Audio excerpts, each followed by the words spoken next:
Ladies and gentlemen, the Brit Pack is back. Simon Head, Chamatkar Sandhu.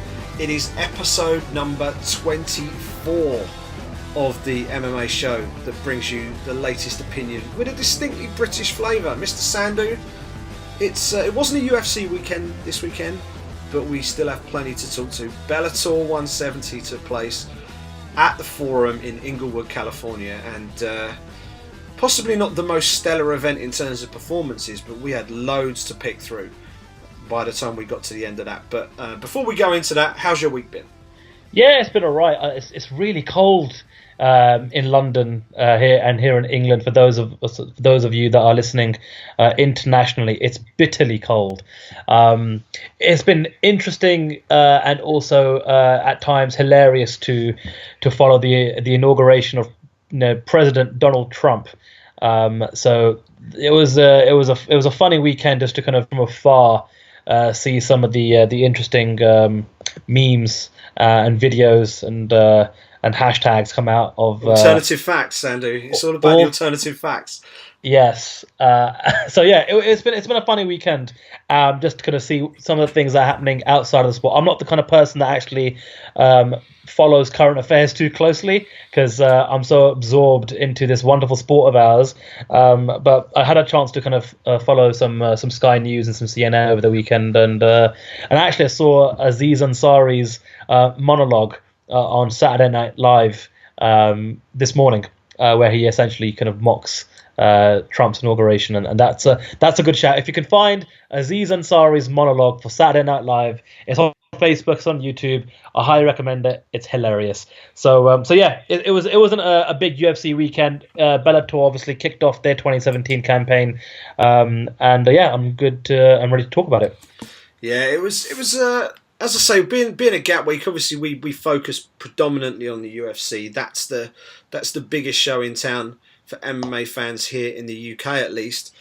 One of the things with Bellator, obviously they're a growing promotion. They're the consensus number two promotion in the world for mixed martial arts right now. They haven't quite got things sorted in terms of a TV deal on this side of the pond yet. So if you haven't watched Bellator 170 and you don't want to know the results, then you might not want to listen to this show. And we need all the listeners we can get. Let me be honest. Maybe spool through to the end so that it registers as a play for us, but don't actually listen to it. But you can actually watch the fights. They're coming up this Saturday night on Spike UK. I think it's 10 o'clock. Is it, Sandhu? 10 p.m. It's 10 p.m. this Saturday night. That's right. Yeah. And I'll be honest. There aren't that many outstanding moments to look out for until you get to the top of the card, when all hell breaks loose. It goes from a pretty run-of-the-mill event in a fantastic venue to something that anybody who would have been watching it at the time will be walking away going, wow, have we just seen two pieces of MMA history happen right in front of us? It was a remarkable way to finish the night. Let's talk about the co-main event first, Sandhu. And being the Brit Pack, it only makes sense to do so because Paul Sentex Daly stepping into the Bellator cage once again, looking to rebound from that loss to Douglas Lima back in London last year. Went in there against Brennan Ward, a guy who he knows very well. I understand he's become good friends with Brennan's family, and stepped in there with Brennan Ward. Ward promised to stand and trade with him, promptly shot 2 takedown attempts on him and took him down twice. And while my Twitter timeline was calling the guy a liar, then Daly just showed everybody why his nickname is Semtex. Spinning back elbow, backs him up against the fence, and then as he starts to advance again, Daly hits him with a picture perfect flying knee, and that was the end of it. Walk off, flying knee knockout. And if we're going to see a better knockout in 2017, then boy, are we going to see something special, Sandhu. That was pretty special, wasn't it? It really was, and I think there was a lot of, I don't know if it was talked about too much during fight week, but for me, I certainly felt as though this was a big pressure fight for Paul Daly. Like you mentioned, he was coming off that loss in a main event slot for the promotion's debut in England, in London, last summer, where you and me were both cage side for. And obviously Douglas Lima went on to win the welterweight championship after that fight. So knowing that the big spotlight was going to be on Tito Ortiz versus Chael Sonnen, and I'm sure it's going to do gangbuster numbers when the ratings actually come out. To have a massive spotlight in a co-main event really kind of gave Paul an opportunity here to get things back on track, and boy, did he. I genuinely thought that this was going to be a fireworks of a fight. I didn't think that this was going to be boring, and it certainly wasn't. And immediately, the minute the knockout happened, I had flashbacks to last summer being in London and watching another British welterweight in Michael Venom Page deliver that flying knee knockout, which is essentially for me the knockout of 2016. So it'll be amazing if two British welterweights in Bellator are able to claim back-to-back knockouts of the year for 2016, 2017, and that very well may be the case. But more importantly, what this win does is it really puts Paul Daley right back in the mix. And he's certainly got a fiery personality, and he made sure he put that to good use in the post-fight interview by calling out marquee signee for Bellator in Rory McDonald. He's come over from the UFC. Rory's looking to make his debut sometime in June and July. I'm actually going to throw a bold prediction in here. I actually think that with Bellator coming back to London, I would presume at some stage this year, if they aim for that July time slot, which is what they did last year, how about Rory McDonald versus Paul Semtex Daly as the main event for Bellator's second event in London? I think that would be fantastic. That would be awesome. I don't know if they would do it just because of the time zone and things like that, but the actual matchup would be out of this world. I also think that an all-British matchup at some stage, whether it's next or further down the line, wouldn't it be great to have a Brit versus a Brit with a World Championship belt on the line? That would be perfect. But the prospect of Paul Semtex Daly taking on Michael Venom Page on home soil, it doesn't get much better than that in terms of two British fighters in their prime, fighting it at an incredibly high level. That would be something that would certainly pack out an arena here in the UK. Interesting, he called out Rory McDonald. Rory McDonald's response on Twitter was to tweet that famous Zach Galifianakis clip of him just sort of sniggering away. He clearly doesn't fancy. Well, he's clearly not at all concerned by the threat of Paul Semtex Daly. And Michael Venom Page also tweeted saying, "Looks like somebody's been watching my fights," or something like that, or someone's been taking notes or something like that. So it was, I think, all of a sudden, from being someone who was in danger of perhaps falling away from prominence in that 170-pound Bellator welterweight division, Paul Semtex Daly all of a sudden is finding options beginning to open up for him. Obviously, his eyes are on the gold. He wants to get back in there and challenge for the title. But he's got the possibility of taking on fellow countryman Michael Venom Page. He's also got... And the interesting thing about this, Sandhu, was that was the fight they were mentioning in the commentary. Jimmy Smith was pushing that fight in commentary. He was using the comparisons. He kept mentioning the fact that he could potentially fight Michael Venom Page. That always gives a hint to what possibly is being discussed behind the scenes at Bellator HQ. So it'd be interesting to see just what they do with Michael Venom Page going forward, and also with Paul Semtex Daly. He's got options. The thing against Michael Venom Page right now is his last performance wasn't the best. No. If he'd have come off a spectacular win, if his last win had been that Cyborg fight, for example, it'd be teed up perfectly. But I think, promotionally, it would be a very easy thing to do to effectively leave that Fernando Gonzalez fight to one side and just basically build that narrative, these two devastating strikers getting in there. And that I think is probably the more likely matchup if they're going to do it in London, just because Rory McDonald is a big draw in America, and I think they'd want him to fight on an American time zone. But as a matchup, I'd certainly love to see it. Well, it'll be interesting to see which one of our predictions comes through to fruition, because I also like the MVP Daly matchup. I just don't think that Michael Page would wait until the summer, which is when I think Bellator are going to return to the UK, to London, probably at some time in July. I think Page is going to want to fight a little bit sooner than that. Now, Daly, I think, would wait until summer. He just fought this past weekend. 4 or 5 months until June and July, I think he'll be able to wait, especially if they offer him the McDonald fight. Now, the reason I made that bold prediction of Daly and McDonald taking place in London is before he passed away, they were about to bring Kimbo Slice over, which is the biggest draw they had in their roster.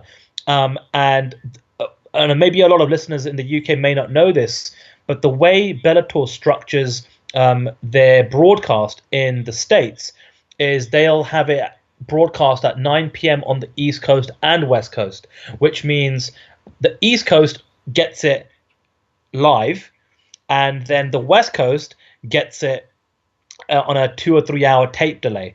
So even though we complain in the UK of not getting it at all until a week later, and we have to find some online gimmick to kind of watch the card. I don't know what you're talking about.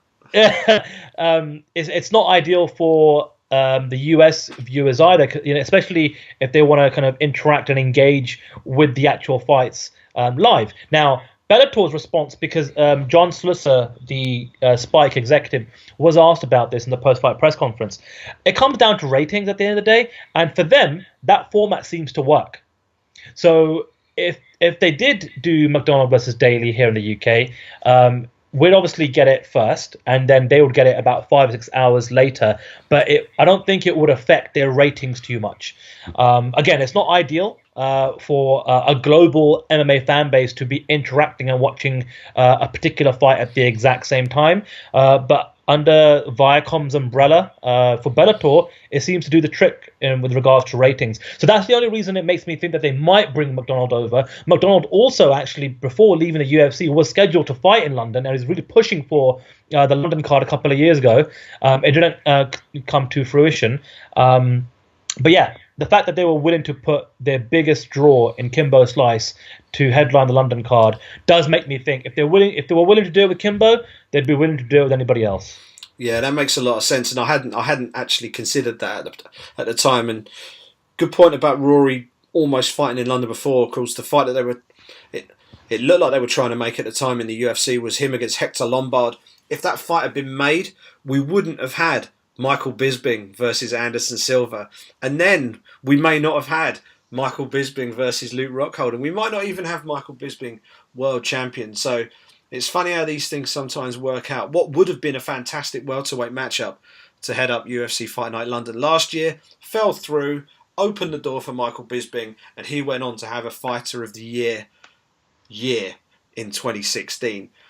Someone who has decided to make 2017 his final year, or January 2017, the very final month of his career, supposedly at least, is Tito Ortiz. He's been in the game for so long. He was fighting at the very top of the UFC when I first started watching the UFC regularly, back in the days when it was on Bravo, and he had his rivalries with Ken Shamrock and latterly Chuck Liddell, and it's something I remember vividly watching those Tito Ortiz fights. He was the champion at the time, and here he is. He's still going. Went in there with Chael Sonnen, who returned to the sport after a couple of years off due to anti-doping suspensions, and he got the win. Lots to talk about here. The fight itself didn't last that long, but first of all, let's just talk about Tito, because this is a guy who, he's not everybody's cup of tea. I know there are some people who absolutely love him, and I know an awful lot of people who, he isn't exactly their cup of tea. But I don't think anyone can deny the importance and impact that he's had on the sport during his career. He's one of the people who's helped bring the sport from the dark ages into the modern day, and he's arguably the first fighter to really go all in on self-promotion and pushing his own personal brand. And he's an example that a lot of fighters have followed since. And we've now got fighters such as Conor McGregor doing it to a sort of a stratospheric level now in the UFC. But probably the first guy to ever really do it was Tito. And I think he's a bit of a pathfinder in that regard. Yeah, absolutely. He was amongst that group in the early days, with Hoist Gracie, Ken Shamrock, and Chuck Liddell and Randy Couture. These are guys that were pioneers of the sport. They were very important figures in the sport. They helped get it to another level, get mainstream acceptance, helped break pay-per-view records, and really get it to in front of the masses. You mentioned how he was able to use his personality, and like you said, he had people that loved him, he had people that hated him, but that's the point, isn't it? He wasn't indifferent. He was very polarizing, and regardless of which side of the fence you were on, with regards to Tito Ortiz, you would tune in to watch him fight, whether you wanted him to win or if you wanted him to lose.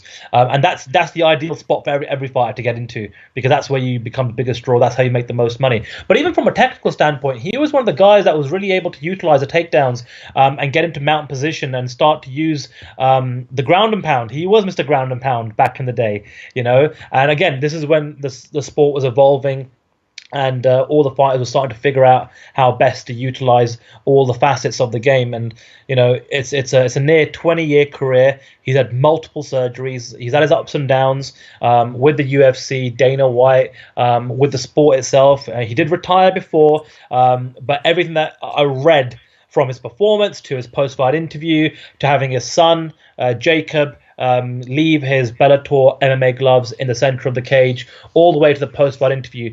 Press conference, allows me to believe that this is definitely it for him. And I think it's considering that just a week before we saw BJ Penn get absolutely mauled by Yair Rodriguez, which was his fourth loss in a row.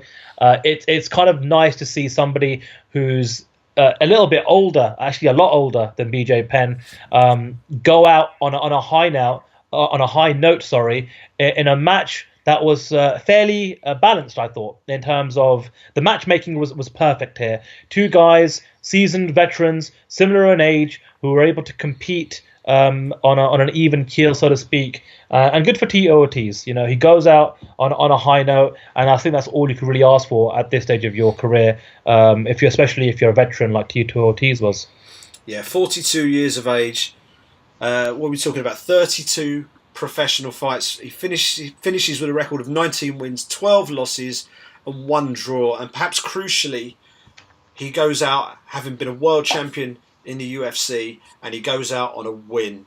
And how rare is that in this day and age? In any kind of combat sport, for someone to know that this is the time to get out and to be able to go out with a win.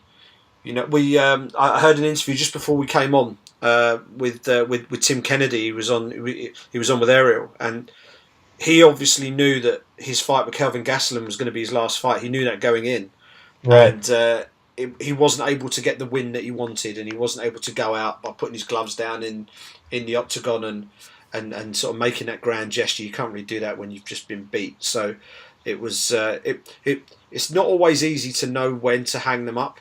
And Tito's been in the game for a very long time, and people have said that he should have hung him up a while ago. I mean, he lost 3 on the spin when he was eventually dropped by the UFC.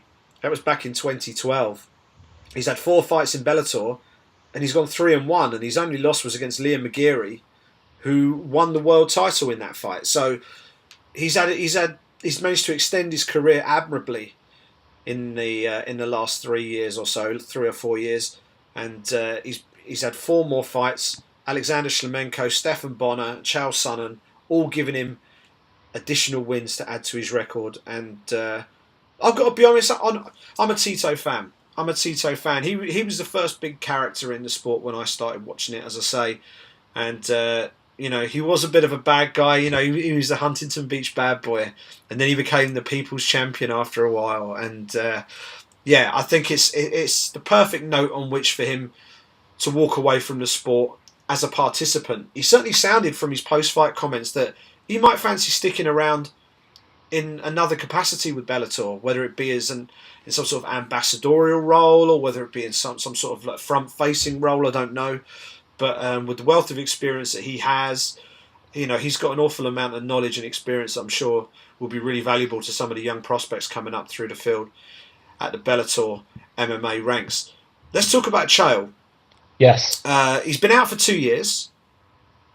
He competed at a good solid level in the UFC, fought for the World Championship on a couple of occasions, didn't quite win the big one, but was considered someone who was up there or thereabouts as being, one of the better fighters in his weight class. He's 2 years away after failing anti-doping tests, and he came back. What did you make of him? What did you make of him? How did he look? Because to me, that wasn't the same Chael Sonnen that we saw in the UFC. Even though he wasn't always winning his fights in the UFC, he didn't look as solid, he didn't look as strong, and resistance-wise, he didn't offer as much resistance to Tito as I was expecting him to, for sure. Well, first of all, I think it's actually longer than 2 years. I think he last competed back in November of 2013, so it was actually a return to action after 3 full years. Well, first of all, number one, he's not a light heavyweight. I think we all clearly saw he was carrying a lot of excess weight. He is a natural middleweight, and Tito Ortiz is a very big light heavyweight, and God bless him, he came in ridiculous shape, especially for a 42-year-old man who's had the career he's had and the multiple injuries and surgeries that he's had. So I think Chael was outsized in the contest itself. Secondly, you mentioned the anti-doping, situation with Chael Sonnen, and that's a factor. The fact that he was coming off a lengthy suspension, and we don't know how long he was using it in what fights. So whatever physical condition or shape we were aesthetically used to seeing Chael come in at, there was obviously a massive difference there as well. I think the time off obviously hurt him. Tito Ortiz also had quite a lengthy layoff, but not as long as Chael. And he mentioned it himself, and in the post-fight press conference, and he was being quite honest with himself as well. He was quite taken back by the bright lights and even the first punch that Tito threw. And you can try and mimic all of these things in training and in sparring, but it's a whole different ball game when the actual fight takes place. But to be honest with you, with all of that being said, I was expecting more of Chael. I really was. I actually picked him to win the fight. So did I. So hands up, I was wrong there. And I think when the Bellator matchmakers put this together, I think they thought, right, okay, well, win or lose, Tito gets his exit from the sport. He gets his retirement fight on a big stage.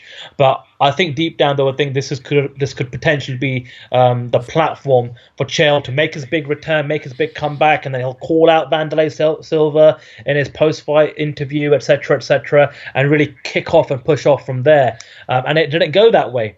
So Chael's got some work to do. He has some work to do. He needs to get, like you said, some minutes in. But I think the way he handled it allows us to still be on board with another fight, at least one more big marquee fight. Hopefully, it's with Vanderlei Silva. But when he does return to the Bellator cage, that's going to be a big one for Chael, because if you start your Bellator career 0-2, then I think people will start to tune off pretty quickly, regardless of how good your personality is and regardless of how good you are in terms of promoting and selling a fight. It certainly damages your ability to headline, doesn't it? I know he's one of the best salesmen in the sport, but you still have to be relevant as well as a competitor, and being able to talk a good game, and he talks a great game, does Chael. But you've got to be able to still back it up. Even in defeat, you've got to be competitive. And he really didn't look that competitive in that fight. And that, I think, was perhaps the biggest shock. And it's led to a few accusations being thrown around and the things like this. And I'm sure we'll come on to that later in the show with the Q&A. But for me, I think the Vanderlei Silva fight is the common sense fight to make. I don't think at this stage in his career, Chael has any business getting in there with a Liam McGeary or a Phil Davis, or even a King Mo or a Rampage Jackson, who were announced that they're gonna have a rematch. King Mo, Rampage Jackson, they're gonna go at it again. I believe, was it March 18th? Was it? I can't remember the date, but it's sometime in March. Yeah, it's so we're going to see a rematch of that fight, but that'll be at heavyweight, interestingly. But I think Chael is in that stage now where he's almost in like a masters division. Do you know what I mean? It's like the old pros who perhaps they can't quite compete on a world championship level, but on a one-on-one, put one master against one master, one veteran against one veteran, you've still got a compelling matchup there. And I think Chow versus Vanderlei, way back to when they were coaching opposite each other on The Ultimate Fighter, I think that's a bout that's been bubbling under for quite some time, and it's a no-brainer for them to make that at some point. Whether it's a headliner or a co-headliner, to be honest, I think it probably is a headliner. Yeah, I agree. Because of the gravitas of the two guys involved. But I think a defeat for Sonnen in that fight, then you are beginning to reduce him to the role of sideshow. So it's very interesting times for Chael Sonnen in Bellator. I believe he's got a 6-fight contract. He does, yeah. And he says he intends on honouring that. So at this point, I'm not sure how many other fights there are out there for him in that light heavyweight division. So it'll be interesting to see what happens. One light heavyweight who may soon be joining him is Ryan Bader. I understand that talks between Bellator MMA officials and Ryan Bader are reaching advanced stages right now, and it sounds like there's a fair chance that Ryan Bader, who is now a free agent, could make that jump.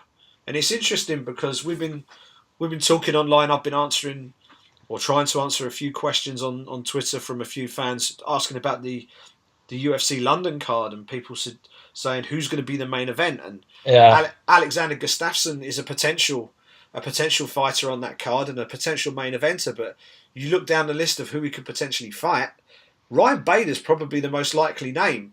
But he's in this contract situation now where he's probably going to weigh up options from Bellator, and obviously the UFC will get the option to match that, and then he'll have a decision to make. So very interesting times for him. He could end up moving over to Bellator MMA in a not too distant future. One thing I did want to mention, Sandhu, just because we don't get to see Bellator that often. Obviously, UFC is almost a weekly occurrence these days. What's your take on the different staging of Bellator events compared to UFC events? Obviously, they do the walkouts different. The way the cage is mic'd up is different. You really hear the punches a lot cleaner on a Bellator event than you do on a UFC event. You hear everything, every little graze, every thwack of a punch connecting. It really seems to bring the action alive a little bit more than the UFC broadcast. But what do you make of the? Are you a fan of the ramp and the big screens, or are you someone who prefers to see the fighters sort of coming through the crowd, high-fiving the crowd all the way through? Because they both work, but they're very different. Well, being the massive pro wrestling fan that I am, my answer is very, very simple. I love it. I love the big screens. I love the ramp and the stage. I just think it allows the fighters to be able to get across a personality, a brand, a gimmick. Allow for the fireworks and all the bells and whistles, like the song and the ramp and the lighting. Just allow it all. I think it's more for the folks that are in the arena. It kind of gives you a little bit more bang for your buck, just to kind of have a bit more kind of eye candy to see these fighters who are supposed to be larger than life anyway, right? These are the top elite best fighters in the world. So why not give them the entrance that they deserve like that? I know it's not going to be everyone's cup of tea, but also bear in mind, and again, this probably goes back to your comment about the mic setup in the actual cage itself. Bellator and Viacom, they are very much, and Spike TV, they are very much first and foremost an entertainment company. They know how to do these things when it comes to production. And even seeing all the big celebrities that were in attendance, all the A-list celebrities, all the legends, even some big UFC fighters like Nate Diaz was in attendance to watch that card. All of these things, they just add to the overall event and made it a real tentpole feel. Right. So, yeah, I'm a massive fan, and it helps them distinguish themselves from the UFC who don't do that. So I think that's also a good thing as well. Yeah, I'm a big fan of the old school Pride entrances where they play the Pride music, they walk all the fighters out, you got the pyro, you got the lights. I think the bigger the better. I think some of the boxing walk-ons, I mean, I remember the David Haye Vladimir Klitschko fight. The walkouts took forever. You can go too far.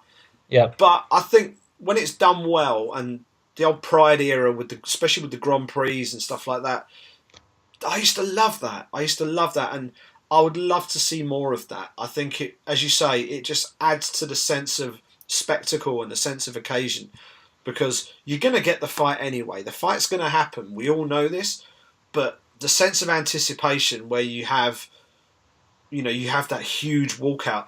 And think about it, who are the fighters that really get the crowd amped up the most in the UFC? They tend to be the ones who've got the great walkouts. Michael Bisping walking out to Song 2, that's iconic. When Anderson Silva walks out to DMX, everyone know, when Ain't No Sunshine hits, they know Anderson's coming.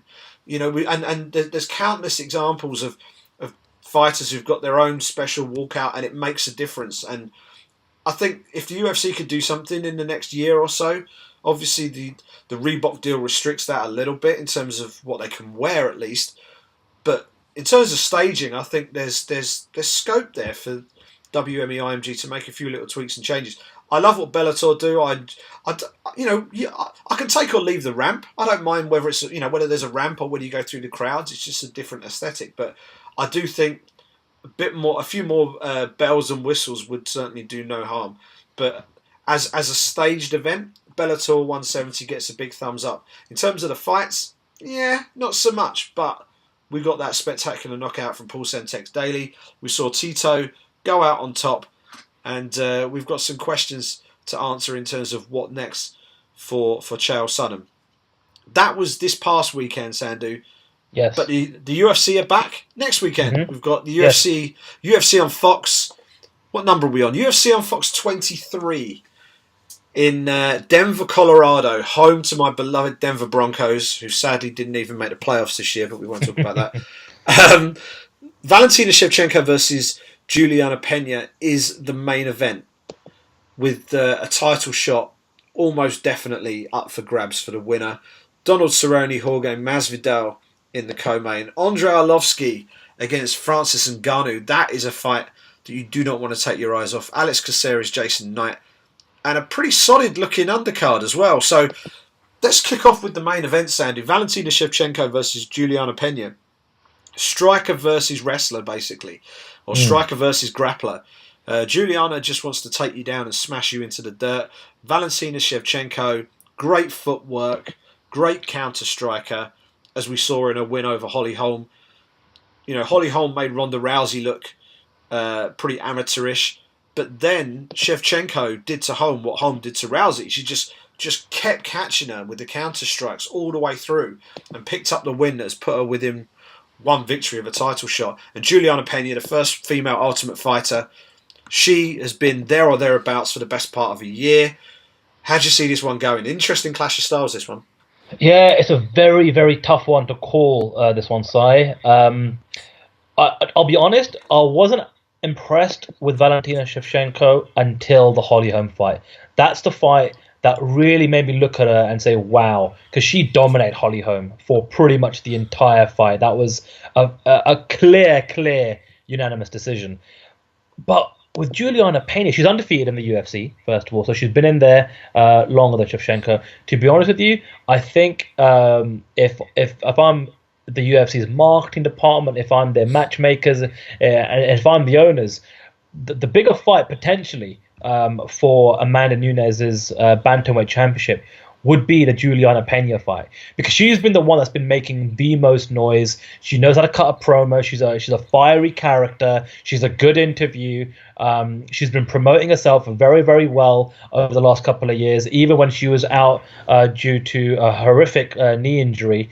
I think I will slightly lean towards Pena. I just think she's been looking close to flawless. She's been winning more consistently for longer, and typically when it comes to a wrestler versus striker matchup, more often than not, the wrestler is the one that gives more of the problems to the striker. So without all of that being said, I'll probably will lean more towards Julianna Pena. What will be interesting to see what happens is if she wins, what she does in the post-fight interview when she gets on the mic, if she calls out Amanda Nunes, and it'll also be fascinating to see what happens in the aftermath, because just this past week, Amanda Nunes has come out and said that she wants to start a family soon. And she only wants to compete 2 to 3 more times for the UFC and then call it a day right off into the sunset. And she's also said that she wants to fight the winner of Holly Holm and Jermaine Durandamy to become the very first woman to potentially become a dual champion. So she's kind of playing that Conor McGregor card, and we're starting to see a lot of fighters that are trying to use that McGregor card and jump around weight classes, become 2-weight champions and whatnot. I know that you, Simon, you wrote a piece about this over the last couple of days, which I'm sure you want to maybe perhaps plug right now, but I thought it was a really good piece. And just looking at the state of the UFC, what Conor McGregor has done for himself, but then how potentially other fighters are trying to use that now as a blueprint to try and imitate that kind of, I suppose, pathway into getting multiple titles and big picture and big fight opportunities, especially when it's a champion versus champion situation. Yeah, I find it very interesting. Go to my website, simonhead.me.uk, and you'll see it on there. I did a piece today on Nicola Adams as well, the Team GB Olympic champion boxer, who we think could potentially be a good fit for the UFC women's strawweight division one day, but has decided to go pro and take the more sensible route and stay in her lane and stay in boxing instead. That's on there as well, so feel free to check that out as well. But yeah, the thing with the Conor McGregor thing is, I think he's the exception rather than the rule. He gets a pass because he just draws so much he just draws so much money at the box office. He doesn't need a world championship belt to have a super fight. He fought Nate Diaz twice with no championships on the line, and they're the 2 biggest fights in UFC history. So, in terms of the in terms of the pay-per-view. So, it's remarkable what he's done. Now, he's opened the door and set a precedent, but that doesn't mean that everyone else gets the same as he does, because he brings more to the party than anybody else does, and that's why he gets that latitude from the UFC. I think looking at this fight, you look at Julianna Pena versus Shevchenko, we tend not to see too many clean knockouts in women's MMA. It's not something we see that often. Obviously, Amanda Nunes has done it. Holly Holm did it to Ronda Rousey. It tends to be something where fighters generally break each other down gradually, and then you get it's like a accumulation of strikes.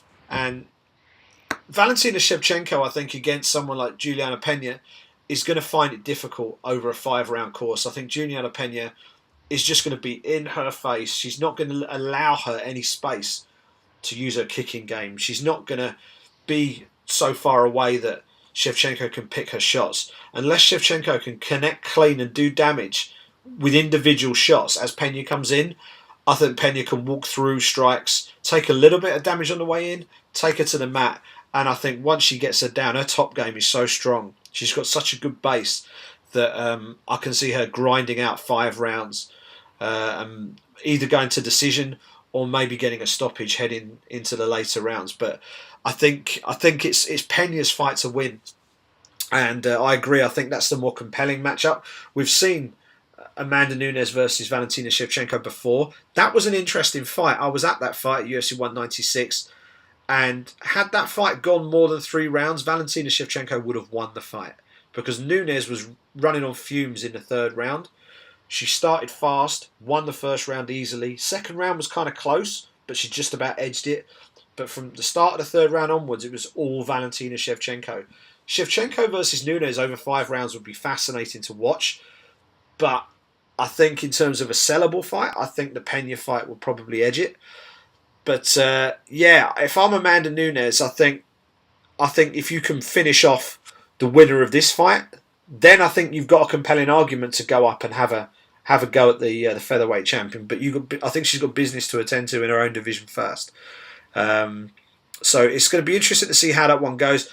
I think we're both agreed Pena has probably got the edge, but Shevchenko's striking is seriously good. Seriously good, and I think the clash of styles, we tend to see more style clashes in women's MMA, where perhaps the skill sets or the specialisms are perhaps more defined in women's MMA, where you've got Shevchenko who comes in with her Muay Thai background, and you've got Pena coming in with her wrestling and grappling background. It makes for almost more old school style matchups, and I'm looking forward to that one. It should be a really interesting match. As is the co-main event. That's not going to be so much of a style matchup. We've got two guys who love to stand and trade. Donald Cowboy Cerrone, probably the on-form man in the UFC welterweight division. He can't be far away from being in that championship discussion, Sandhu. I think he's probably one big win away from finding himself in a number one contender fight. I think he's that close. And Jorge Masvidal, every time I see him fight, I think this guy's the real deal. But there's always that sense that you're not quite getting 100% of him. Whether he's taking his feet off the... It's almost like he finds it too easy sometimes. I don't know what it is. It might just be his manner, and actually he's just giving you everything he's got. But there's just something about him that gives you the impression that if you can squeeze another 2-3% out of him, you've got a potential championship contender on your hands. But that's going to be a belter of a fight. And if you're putting your money on fight of the night, that's right up there in the running, I think, to get fight of the night. Yeah, I mean, I think with Donald Cerrone, he was one of the comeback fighters of 2016. He ended 2015 with a pretty disastrous performance against Rafael dos Anjos. He finally got a crack at the lightweight championship and just capitulated within minutes of the opening bell. But he turned it around, moved up to welterweight. I think his body looks a lot healthier. I think his performances have been phenomenal over the course of the last 12 months. He gets 4 wins on the trot, and he's right there, right now, currently ranked number 5 in the welterweight official UFC rankings. He's taken on Jorge Masvidal now, who's ranked number 12, and I think any other fighter ranked number 5 probably wouldn't take an opponent outside of the top 10. But Cowboy being Cowboy and just wants to fight consistently and fight as often as possible, he'll just take the next available fight at the soonest possible date.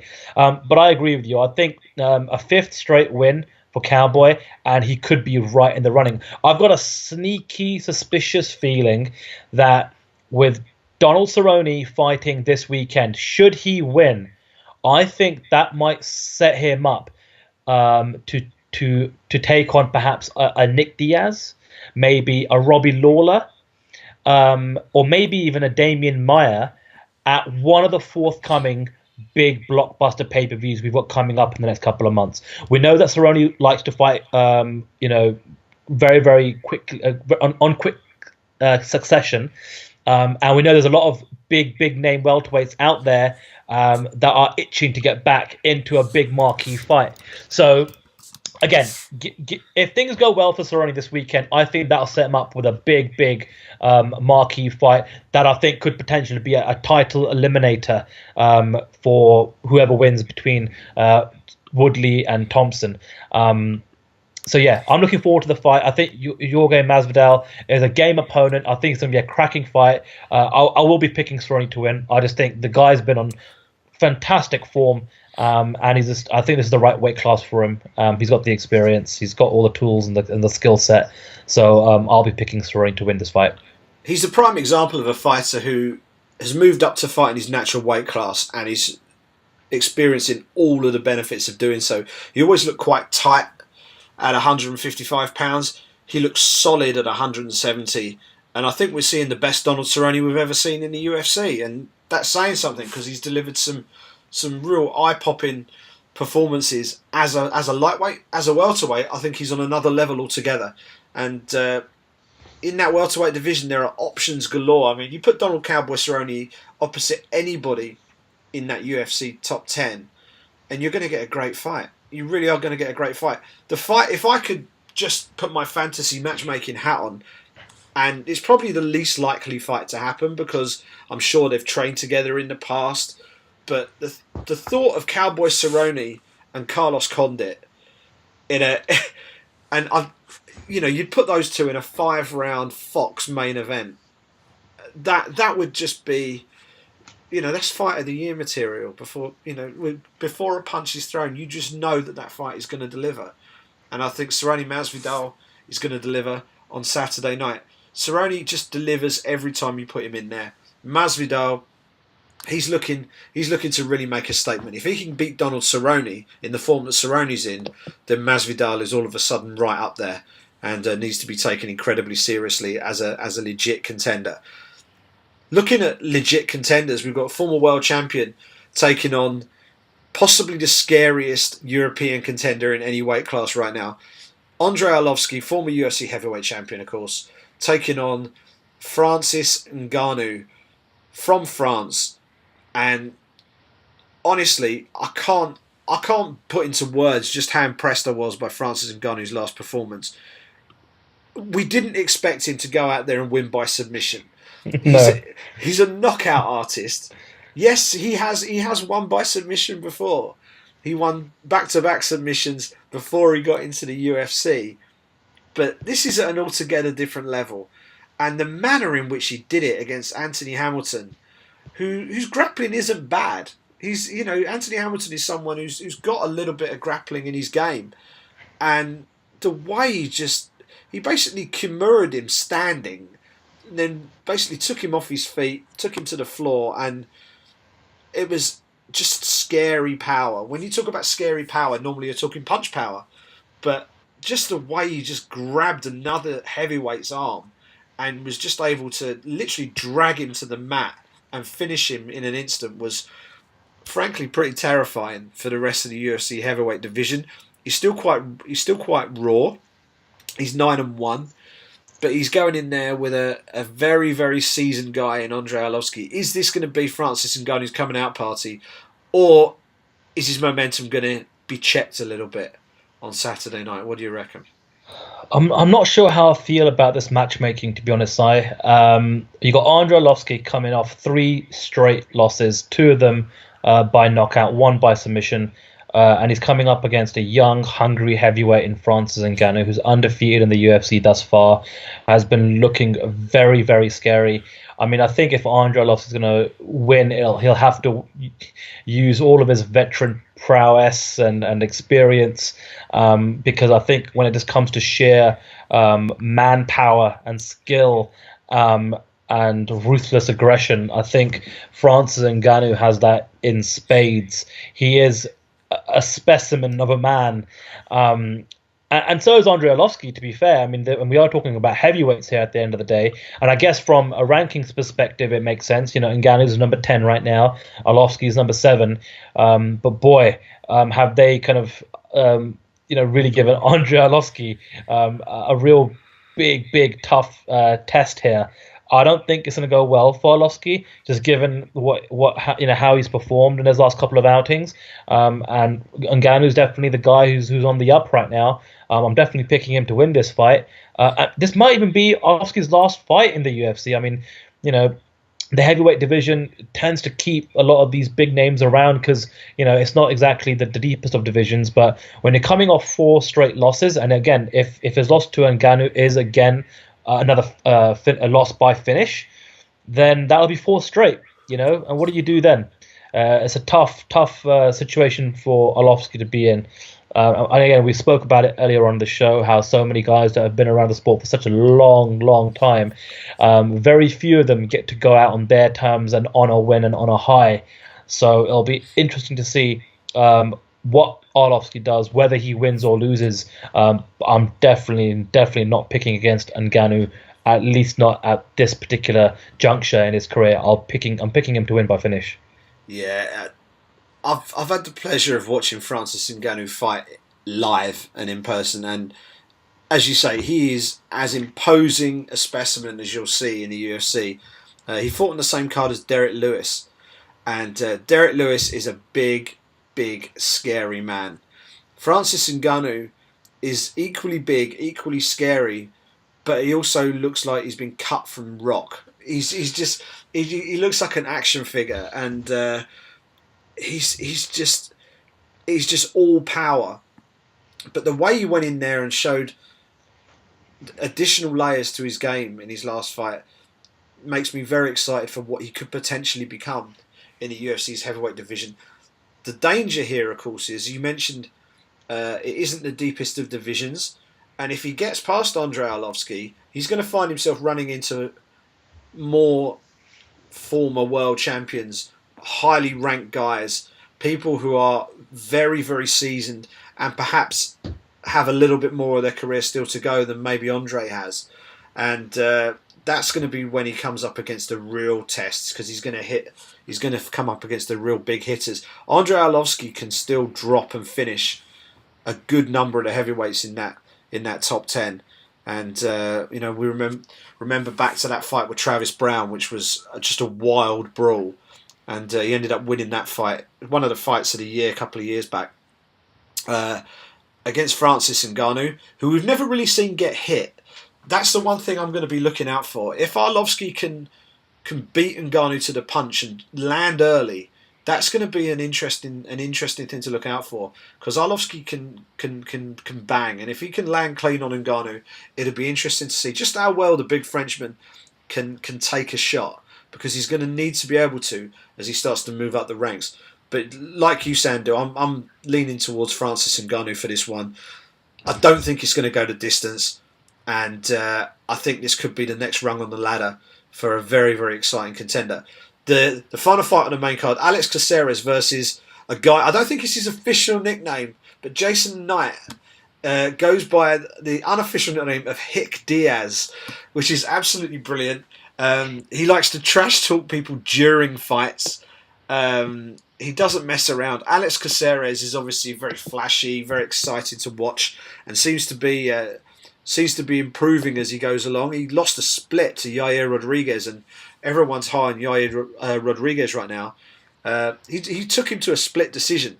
So we're seeing progression from Alex Caceres. Are you picking him to win this one, or do you think Jason Knight can upset the apple cart here? No, I like Caceres here. I was actually really impressed with his performance in the Yair Rodriguez fight, like you mentioned there, Simon. He is the UFC veteran out of the two. He's been around a little bit longer. He's got more pro fights under his belt. And this is a massive stage for Jason Knight. This is going to be on Big Fox. This won't be on Fox Sports 1. So it'll be interesting to see how he handles a really big platform and stage like that. And of course, Caceres, he's been in main events before. So he's been there, done that, bought the T-shirt. So I think experience will play a factor here. And I'm picking Caceres to win that fight. Yeah, interesting thing with Jason Knight, he's still very young. 24 years of age, decent record, and his first fight in the UFC was against Tatsuya Kawajiri. That's a tough fight to make your debut in the UFC. He lost that one. Then he beat Jim Allers, former Cage Warriors champion, and most recently beat Dan Hooker, and that's a good win. If you can beat Dan Hooker, that means you're on the way up. So a good win for Jason Knight. This, I think, is a bit of a sleeper for Fight of the Night. I think this could be a really, really exciting matchup.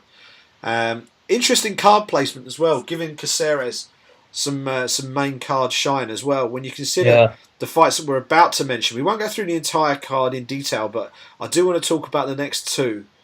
It's interesting to see that Caceres and Knight have been put on the main card, because the two fights at the top of the Fox Sports 1 prelims have Nate Marquardt versus Sam Alvey at middleweight, and perhaps more relevant, at bantamweight, Rafael Assunção against Aljamain Sterling. They are two top-ranked guys at 135 pounds, and their sixth fight from the top of the card, which is quite remarkable. I would have thought that fight would have been on the main card. I don't know what you think. That is a head-scratcher for me, Simon. I don't know if Assunção and Sterling have done anything to piss off the UFC matchmakers to get a placement like that, but that is a main card fight if I've ever seen one. And it's shocking, because you want to keep creating contenders in the bantamweight division. You want to make sure they get the biggest spotlight possible to be able to tell their stories and give them a platform. And look, listen, Fox Sports 1 is still a great platform, but when it's a Fox main card where you're going to probably have some leverage coming off some American football, which I think is going to be on this weekend to follow on from. I'm not 100% sure about that. I'm a Brit, so bear with me. But regardless, it is Big Fox. That's where you're going to get the most viewers. I'm surprised. I'm so surprised. Especially, we just mentioned Alex Caceres and Jason Knight. There's lots of fights that can be made at featherweight right now. I don't know how much upside there is of putting that particular fight in the main card. I think you'd have massive upside of putting Assunção and Sterling on the main card. So regardless, fantastic fight for fight fans to watch, and this is a great card. But yeah, that's a bit of a weird one, that placement. It is. I mean, the one thing you could sort of mention in sort of pleas of litigation is they're both coming off defeats. Aljamain Sterling, first career lost a split decision to Brian Caraway, whereas Rafael Assunção had a 7-fight win streak, snapped when he lost a unanimous decision to TJ Dillashaw back at UFC 200. So, but these are two guys who are ranked in the top 10 in the UFC bantamweight divisions. You know, Assunção's number 4, Sterling's number 7. It's a serious matchup. I'm more than happy that we're getting this on this fight card. I think if you're Fox Sports 1, you're delighted because you got two great fights at the top of your broadcast. So Assunção versus Sterling. Assunção very seasoned. He's been around for a long time, and he's been there or thereabouts without ever getting that world championship shot. Aljamain Sterling, he's a personality. He's a good fighter. But he's still developing as a fighter, and he's still growing, and we saw that in his loss to Brian Caraway. Interesting to see how both of these men bounce back. If Sterling gets past Assunção, then he's straight back in there as a championship contender again. Let's talk about Nate Marquardt versus Sam Alvey. Marquardt has been around forever. You know, we talked about earlier on watching Tito Ortiz. It wasn't quite at the same stage as them, but it wasn't long after. I remember watching Nate Marquardt rising up the UFC welterweight division to the point where he was considered possibly the great pretender to George St. Pierre's throne at the top of the 170-pound division. That never really worked out for him. He went off to Strikeforce for a bit, where he destroyed Tyron Woodley. Go back and find a knockout of Tyron Woodley by Nate Marquardt in Strikeforce. That was an absolutely brutal finish, just blistering salvo of punches against the cage. Absolutely just crumbled Tyron Woodley up against the fence. Go back and watch that if you can find it. He's fighting a guy with arguably the biggest smile and one of the biggest punches in the UFC middleweight division. Smiling Sam Alvey. He's married to former American Next Top model, and so I guess that's why he's smiling all the time. And he's everywhere he goes, he's like a ray of sunshine, and he's looking to claim yet another win as he looks to keep himself as relevant as possible in that 185-pound division. What do you make of it, Sandhu? Yeah, I don't fancy Nate Marquardt's chances in this fight. Like you mentioned, Smiling Sam Alvey has a lot of power in his punches. Now, Marquardt, when he loses, it seems to be the chin that gets wobbled and down he goes fairly easily, especially in this latter part of his career. Now, in the last couple of fights, he has been able to get knockout wins of his own. The one against Tandem McCory was a bit of a weird one. I just don't think the Barn Cat was all there, to be honest with you. I don't think he should have been in there at all. I think, considering he's had over 50 fights himself, perhaps he was a little... I think maybe his chin had gone a little bit as well. But I'm really favouring Alvey in this fight. I think the minute he touches Marquardt's chin, I think the former welterweight contender is going to be going down fairly easily. And, you know, he's had a couple of wins lately, but over the course of the last 10 or so fights, he's lost 7. And when he's lost, the majority of them has been by knockout. So not fancying his chances. Yeah, you sort of go down his record, and I think the Jake Allenberger and Hector Lombard back-to-back knockouts during 2013 sort of probably started the slide, really. He lost the decision to Tarek Safadine before that, but that was just a decision. So since then, he's been TKO'd by Kelvin Gastelum. He's been knocked out by Thiago Santos. His last 2 wins have both been by KO. So you've got to respect the guy's power. And that's the one thing that Sam Alvey will have to be wary of. But if you've got someone whose main route to victory is a knockout, and you're going up against Sam Alvey, I think that just all adds up to it being an exciting fight. Someone is probably going to get sparked out in this fight. Smart money suggests that it might be Nate, just because it doesn't seem like he has the same punch resistance that he had maybe 4 or 5 years ago. He's certainly as well-rounded as they come. He's excellent on the mat as well as on the feet, but right now it seems like he needs to go out there and somehow knock out Sam Alvey. If he does, then that's going to be a huge win for him. But I'm looking forward to that one. But I'm not optimistic for Nate the Great Marquardt. I think Sam Alvey may have that one. We've got a host of fights below those two on the Fox Sports 1 card. We've got a couple of UFC Fight Pass prelims, and before we move on from this, Sandhu, I think it's worth just leaving a little note at this point for Eric Winter, the former vice president and general manager of UFC Fight Pass, who this week announced he was leaving the UFC, which came as a huge shock. Eric has been a big friend to us guys in our little media bubble that we work in. Whenever we've been on the road and he's been around, he's always been incredibly accommodating. Quite often meets us for a beer at some point, or we'll go for a bite to eat. Someone who gets it, he gets the business, and he came in. For those who don't know Eric's background, he's a serious big hitter in this business, and he used to run Yahoo Sports.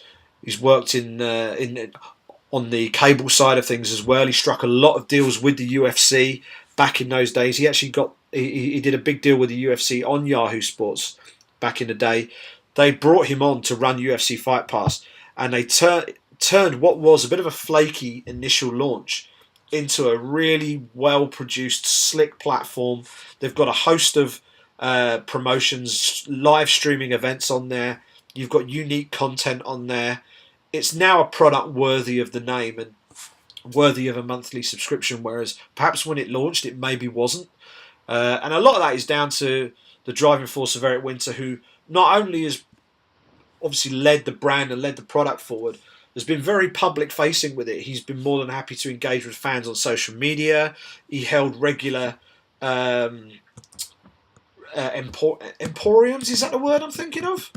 But he basically held these fan meetings where he'd get 50 to 100 fans, sit them down, and just field suggestions and questions from them. Whenever like a user meeting. Yeah, it was like a huge focus group thing. And he used to do it whenever he went on the road. He used to set these things up. And that is one of the things that help take Fight Pass to the next level. It means that Fight Pass as a product is something that's much more in tune with what the fans wanted to see. As I say, he's been great for me personally to get to know him, and I think it's a real shame that the UFC are losing him. He said he's going to go and spend some more time with his family, and you can't begrudge him that. So we wish him all the best here at the Brit Pack.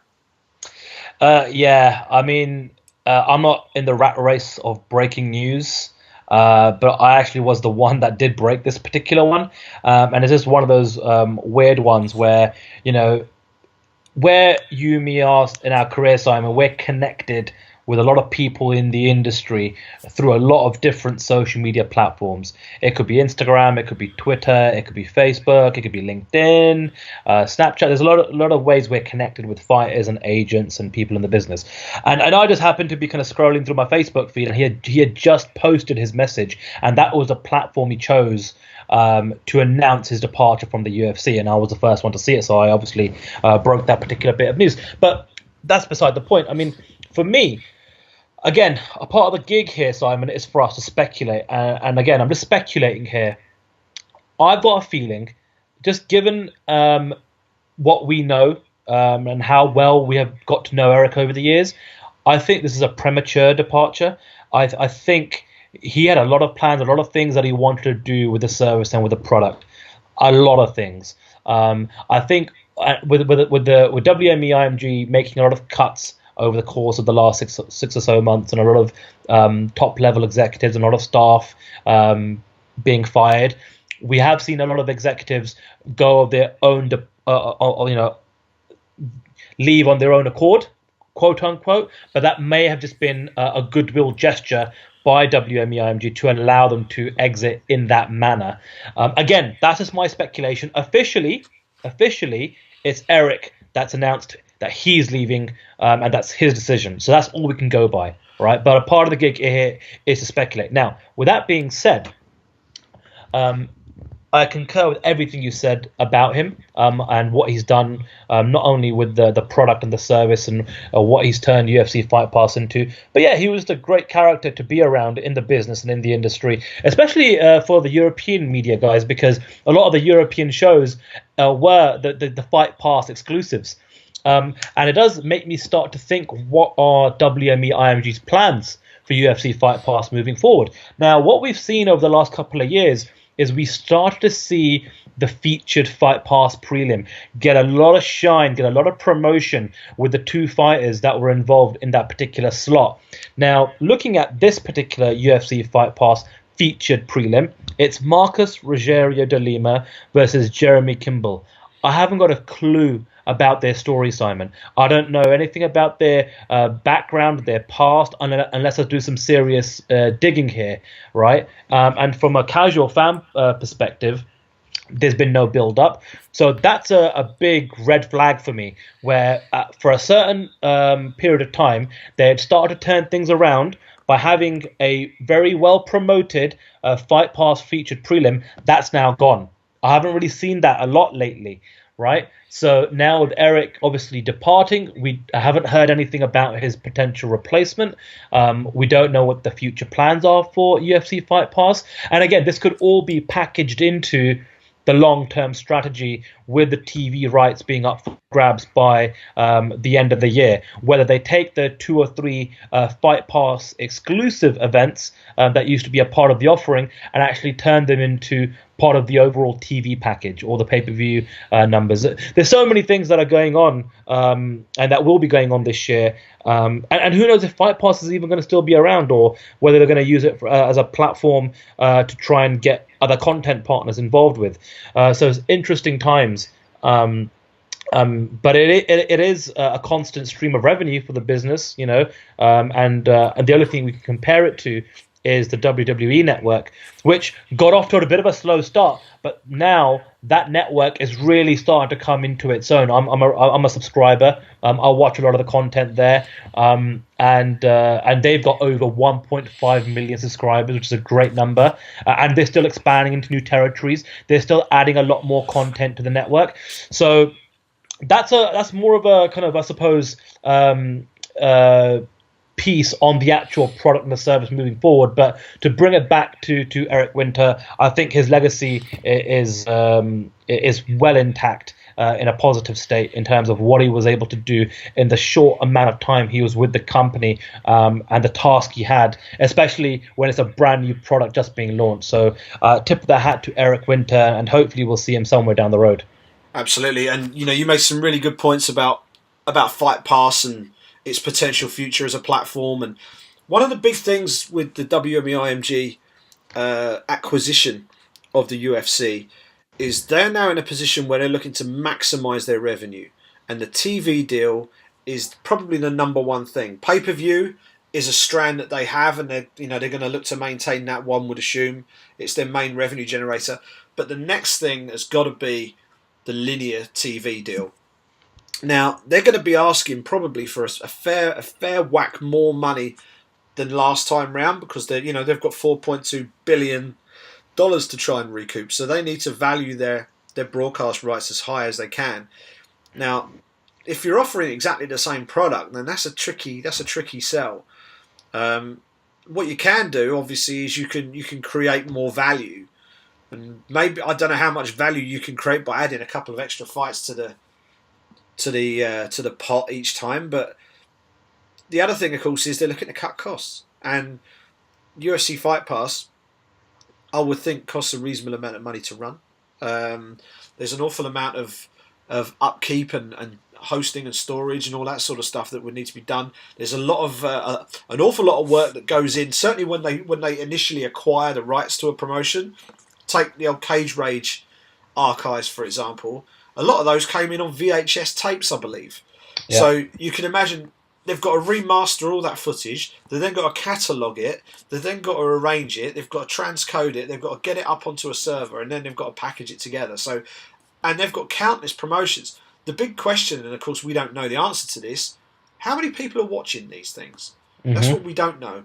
Obviously the live events that are actually UFC events, have a certain gravitas to them because they're a UFC event and they're leading in to either a big Fox event or a pay-per-view event in many cases.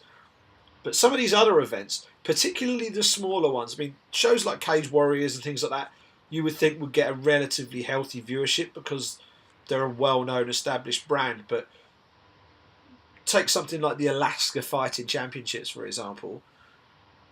I'd be interested to know how many people are watching it. Or EFN. Or EFN. You know, EFN, although the one EFN show I did watch was batshit mental. At one point there was a spider came out, a big giant metal spider. It was just the most bizarre thing. Compare that with ACB. They're both from the same territory. ACB, no messing about.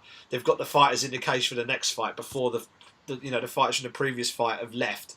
It's almost that fast. Then you've got EFM, which is it's like going to some sort of psychedelic musical. It's bizarre, but it was nuts. But I get, as you say, I don't know how many people are watching these things and how much value it's bringing. So there's probably a cost benefit analysis going on with UFC Fight Pass right now. Yeah. Or either that or it's happened. And one final note, just on a personal note, before we move on from this. I'm sure those who listen to the show regularly are aware of my current employment situation and what, I departed the Sun a few weeks back. I posted on Facebook, and the very first person to contact me was Eric Winter. Asked me for my phone number because he didn't have it, and he was driving his car. I don't know where he was, in California, I suppose. And he rang me and he spent half an hour on the phone to me. There and then. I'd literally just posted. He hadn't even read the Facebook post. He just saw the first 3 lines. Got the gist of where I was going with it. Rang me up, spent half hour on the phone in his car in California. That's a measure of the guy. That's a class individual, and a good guy, and I wish him all the best. So hopefully he stays in the fight game, because it would be a shame to lose him completely. But we wish him the best as he moves on. As I think we should probably move on as well, Sandhu. We're probably looking at Q&A time now, aren't we? Is it time for some questions? It certainly is, Simon. Once again, a reminder to everyone listening, if you want to get in touch with us throughout the week, it's at the BritPack MMA. That's where you can find us on Twitter. Send us your questions. When you get a like from the BritPack MMA handle, that's when we'll include it. Now, the first question this week comes from James. He actually starts off by saying, I'm still waiting for my question to get answered from a few weeks ago. And I did tweet him back saying, well, did you actually copy in the official BritPack MMA Twitter handle? And evidently, I don't think he did. Having said that, though, I made a special note to put that question aside to ask it on this week's show. So James wanted to find out our thoughts on Michelle Waterson only getting 15-15 for her performance against Paige Van Zandt on the Big Fox card towards the end of 2016. And for me, Simon, I don't know how you feel about it, but first and foremost, the fighters are responsible for the contracts that they sign. Right, so they know what they're going to get, what their value is, and maybe things have changed now with WME IMG coming into play over the course of the last 6-7 months, where we were aware of these discretionary white envelope bonuses that were getting paid by the Fertitta brothers back in the day. Maybe that's all gone now under WME IMG. Maybe now, literally, whatever your contracted earnings are to show and to win, that is it. Aside from, of course, some of the performance of the night bonuses, which you could potentially earn as well. Should she be getting paid more? 100%. We're always down for all the fighters to get as big a piece of the pie as they possibly can. But at the end of the day, this is, again, a part of the process of the sport moving forward. Unless you've got a bargaining chip on the table, unless you can collectively get together as fighters and negotiate better deals for yourself, whilst you're still doing it on an individual one-to-one basis, when it's just you and your agent and your manager with the promotion, it will come down to whether you're willing to really negotiate hard and play free agency, what the market value is at the time. There aren't a lot of companies out there, promotions that are willing to afford to pay you the big bucks. I mean, outside of the UFC, it's really Bellator, and even Bellator. I know that they're close to potentially giving Ryan Bader a final offer, or at least an initial offer to work with. But they were also bullish in saying that they weren't going to pursue anything with Lorenz Larkin, who is also a free agent. So sometimes that can backfire on you. Lorenz, I'm assuming, wanted to test the free agency market, thinking that Bellator might come in with a pretty attractive offer. But going back to the initial question, Michelle Waterson, 15-15 in a main event. It was a marquee win for her, and I'm hoping that the UFC perhaps would give her a new contract, because that is a division that she could really thrive in. It's a great story. Being the karate hottie, being a mother, and being also a relative pioneer in the sport. She's been around for quite some time. But that's my thoughts on it, Simon. Your take on Michelle Waterson getting 15-15 for her last outing? Yeah, well, it's easy to forget. This was only her second fight in the UFC. Yeah. Obviously, she's a name that those of us who've been following the sport for a while know, and have probably been following from before she joined the UFC. But this is actually only her second fight, so quite often it's a case of just getting into the show first. Get yourself in, sign a 2 or 3 fight deal, then you negotiate up from there. And whether it was a 2 or 3 fight deal, I certainly think she's proved her worth to the UFC. If she's main eventing, she should be on more than 15-15. But as you say, that's the contract she's on. You would like to think that now, the time is right for her to start getting some better money. If she's going to be taking on some top ranked fighters and getting into championship contention as well, then there's even more reason. And the other thing about it, it's kind of a running theme through our shows since the takeover by WME-IMG. This sport, more than ever, is all about building stars, and Michelle Waterson is for me a star in the making. She ticks so many of the boxes for what could really work as a crossover star. I don't think I know anybody who I couldn't sit in front of that Fight Mom documentary that they made. I think it was Uninterrupted made it with her. It's now on UFC Fight Pass, by the way. You can watch it on there as well now. The documentary about Michelle Waterson. I don't think you could sit anyone in front of that and then come away from watching that and not be a Michelle Waterson fan. She's just such a natural, engaging, positive person, and she goes in there and she fights brilliantly. She's won both her fights in the UFC by submission, and her nickname is the Karate Hottie. But she's winning she's winning using jiu-jitsu. She picked up a bonus in her last fight. Hopefully, her next fight onwards, she'll be earning a few more dollars in a regular pay packet as well. But I can kind of understand why she was on 15-15 at that time, but you'd like to think that she won't be next time she steps into the cage. Sean Condren tweets in asking about Bellator being shown live in the UK, and we touched on this a little bit earlier on in the show. It's unfortunate. We want it. We know there's a massive hardcore MMA community here in the UK that are definitely willing to give up their Saturday nights to watch MMA. I'm sure the guys at Bellator want to get this done, but it is something that John Slusser, who is the Spike executive, mentioned in the post-fight press conference on the weekend. They have individual deals with various territories and different markets. So, for example, this past weekend's Bellator 170 event was actually shown live in about 50% of the markets they have deals set up with, and in the other 50%, it was on some sort of tape delay. In some cases, it's a matter of hours, matter of days. For the case of us here in the UK, it's a week. Is it ideal? No, it's not, because you want to watch every sport live. Tape delay just doesn't work, especially in 2017 when people want to engage and interact and talk to friends online, on Twitter and social media and what have you.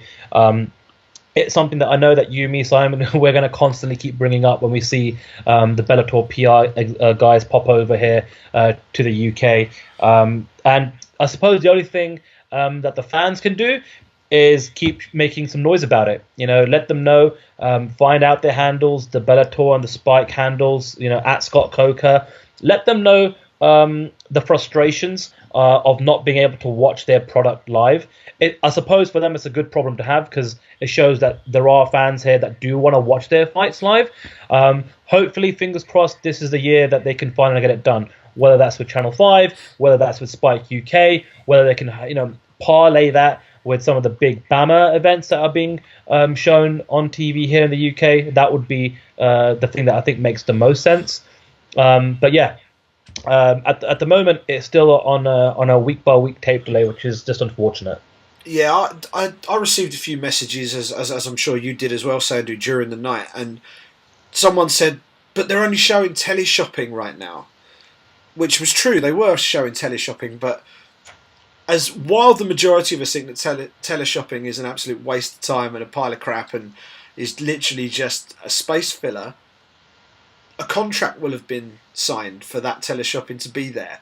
So in order to then get rid of that, you either got to wait for the contract to expire, or you've then probably got to negotiate your way out of it in order that you can put something else in there. So it's not just a case of bin that, put this in instead.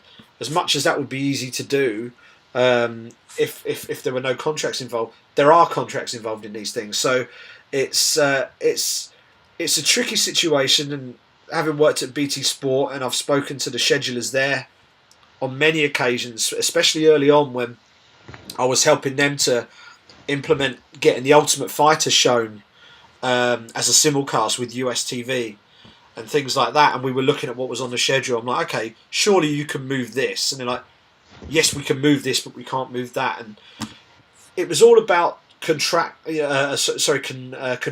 things, and there are certain things that could be moved and things that couldn't.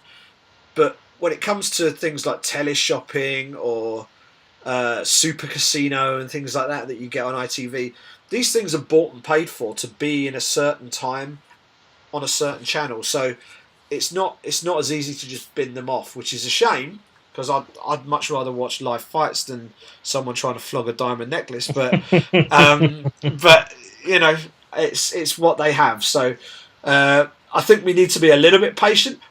Maybe there's an interim solution. Maybe they can stream it. That's one thing that could potentially happen. Maybe they could investigate that. But as you say, Sandhu, it's something that we'll certainly chat to the Bellator execs about next time they're over here in the UK, and we'll certainly make our fellow British fans' voices heard on that front. And if it helps, then fantastic. But I'm sure it's something that's on their radar already.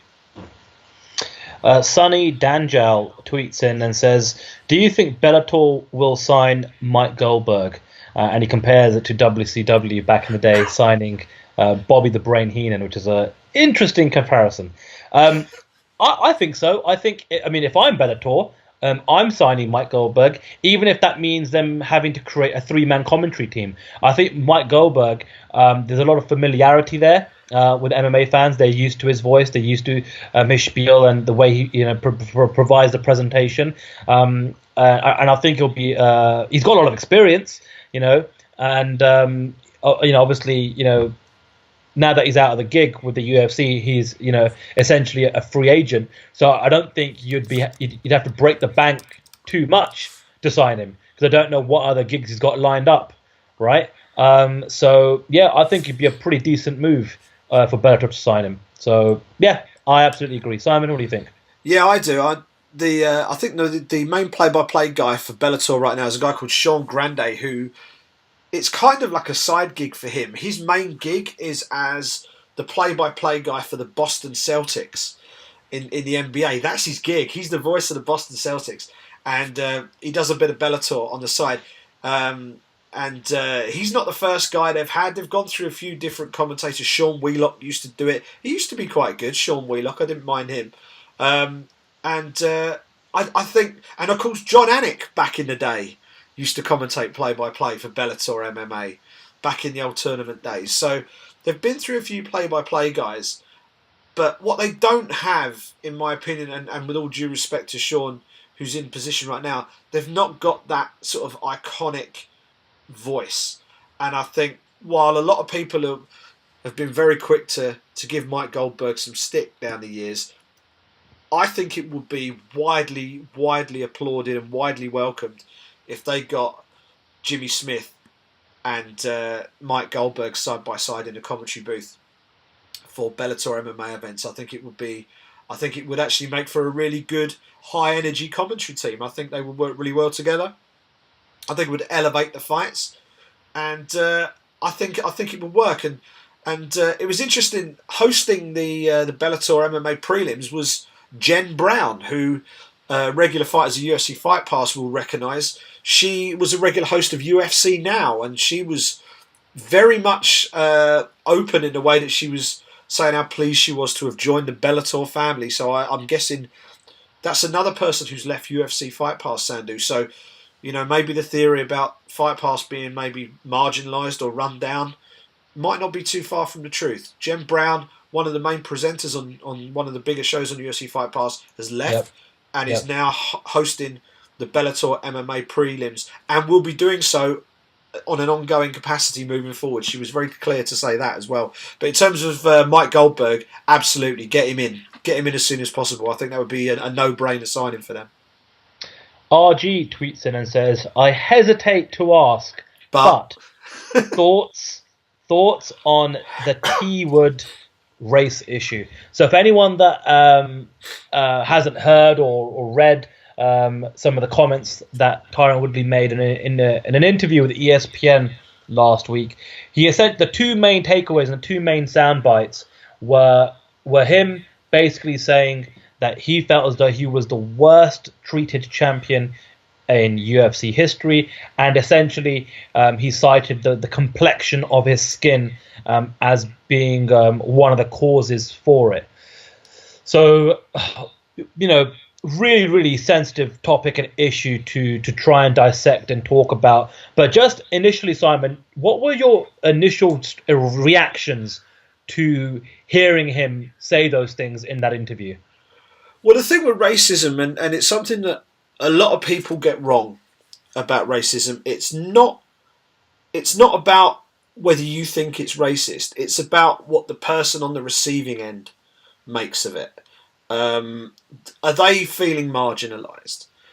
Is the person who does that person think they're being marginalised? First off, do they think they're being marginalised as a result of whether it be their colour, whether it be their gender, whether it be whatever it is, their sexuality, whatever, or even their nationality, whatever it may be?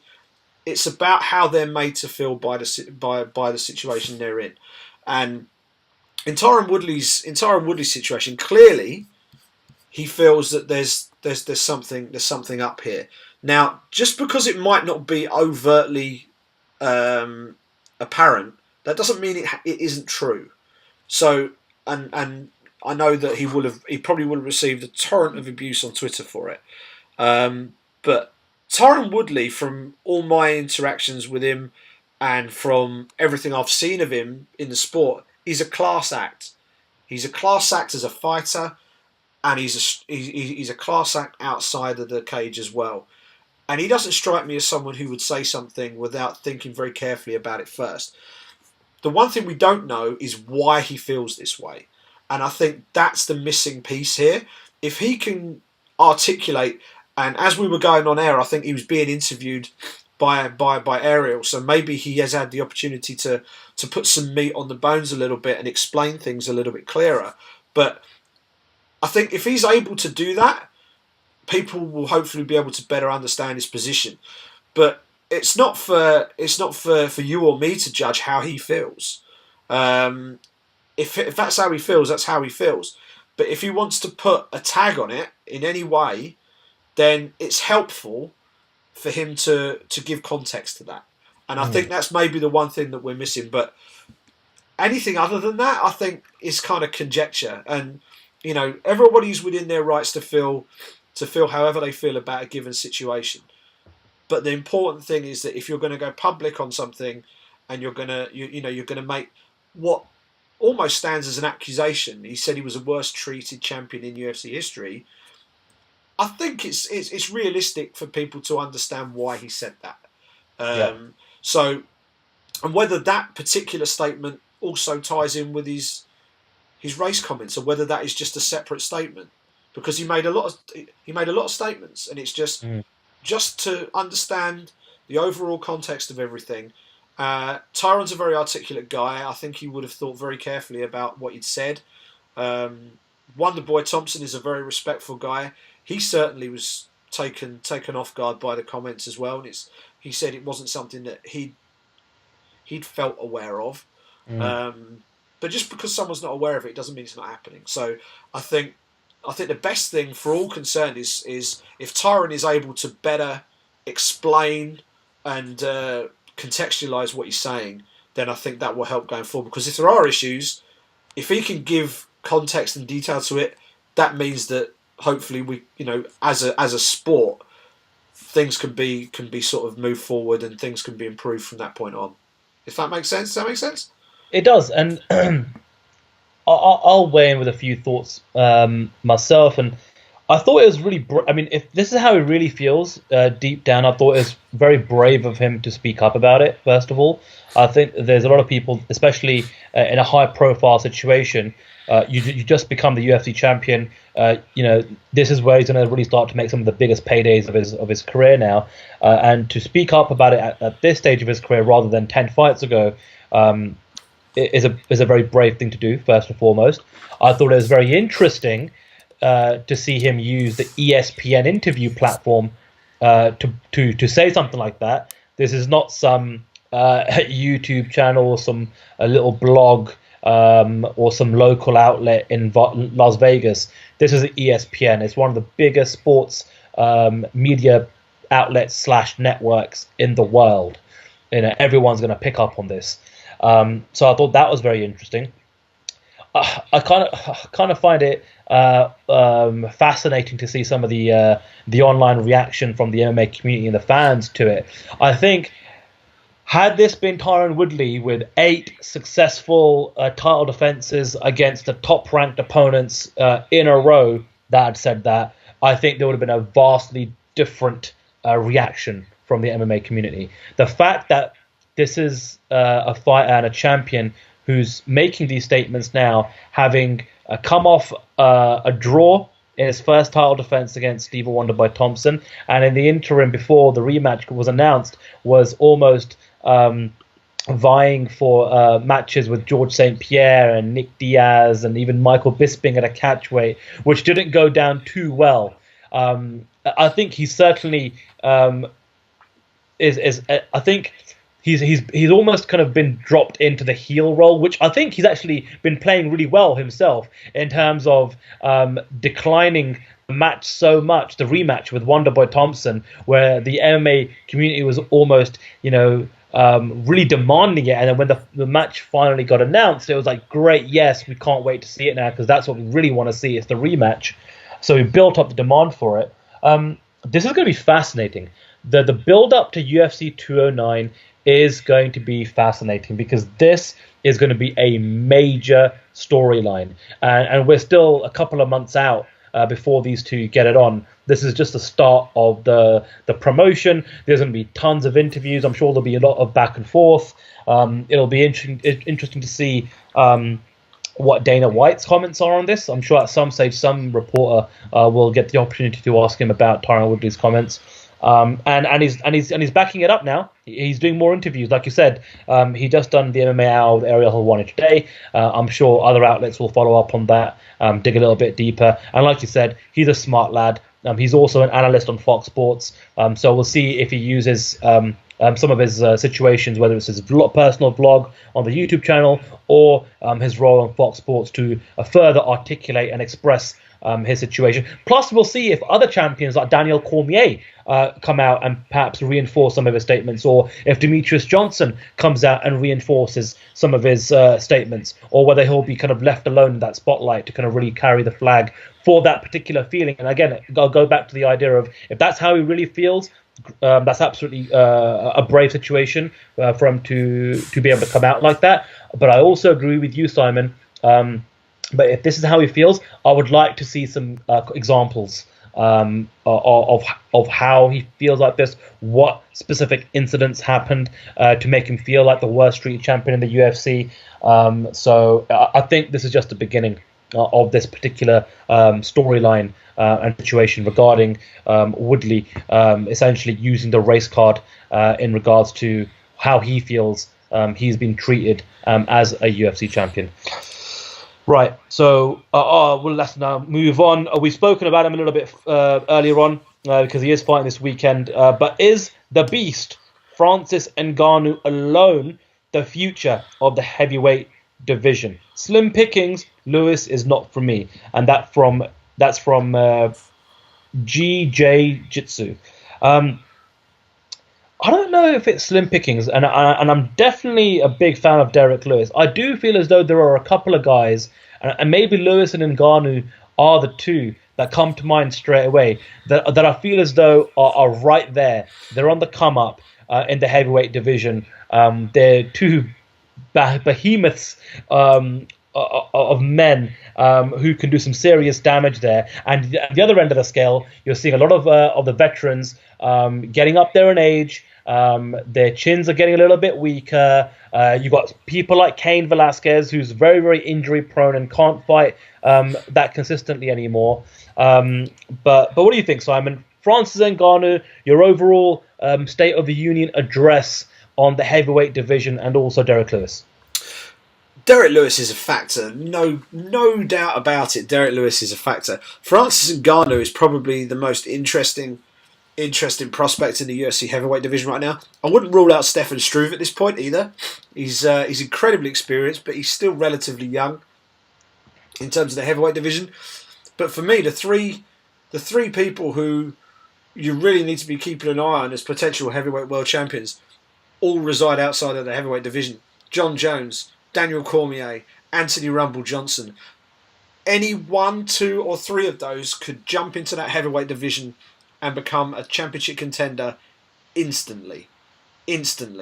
And you wouldn't bet against them going right to the top and winning championship gold. And I think the future for all 3 of those guys really probably lies at heavyweight eventually.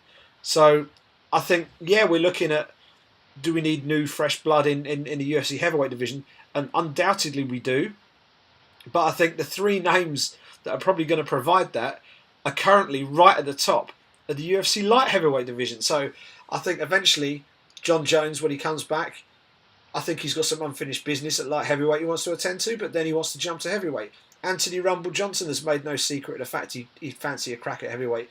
And Daniel Cormier's best weight is probably at heavyweight. So particularly when you look at Cain Velasquez's situation, we don't know how he's going to come back from his injury, whether he's going to be able to compete at the same level. He's had an awful lot of injuries in his career. If Cain Velasquez were to call it a day within the next 12 to 18 months, I think the door will be wide open for Daniel Cormier to jump into that heavyweight division and become an instant championship contender. So, and it's only his respect and friendship with Cain Velasquez that sent him down to light heavy in the first place, because they didn't want to tread on each other's toes out of respect. So I think Cormier, Johnson, and Jones are the future of the UFC heavyweight division. They're just not in there yet. Sean tweets in and says, do you think Paddy Pimblett makes it into the UFC by the end of the year? I'd like to think so. I think if he stays the course and he gets a couple of more wins this year under the Cage Warriors banner, defends his featherweight championship, then absolutely. The whole point in this game is to make it to the top, make it to the UFC. He's done very well in terms of marketing himself, so I think he'll be in a pretty decent position when he does start negotiations with the UFC. Perhaps there's already a deal in place. You know, Cage Warriors is already on the UFC Fight Pass platform. He's able to get some fights in as a champion this year. They need him. He just signed a brand new contract with Cage Warriors. So yeah, if I'm a betting man, I think by the end of 2017, you're looking at Paddy Pimblett as a UFC fighter. It was interesting because you see it in football a lot. You see loan deals where guys will get signed by a Premier League club from a Championship club, but immediately loaned straight back to the club that they were bought from. And you do wonder whether that's the sort of thing that might have happened here. There was talk, I believe, when the signing was announced, Graham Boylan, who's the president of Cage Warriors, said that Paddy Pimblett was the highest paid British fighter outside the UFC. I think that's what he said. And that suggests obviously he's earning some good money. He's earning some decent money, and money doesn't grow on trees. That's got to come from somewhere. Maybe we've had a situation there where we've got sort of a loan back situation where maybe the UFC might be footing the bill for Paddy Pimblett and just nurturing him at Cage Warriors level for another 8 to 12 months and then moving him up towards the end of the year. It's going to be interesting to see how the European calendar pans out as we go through the year.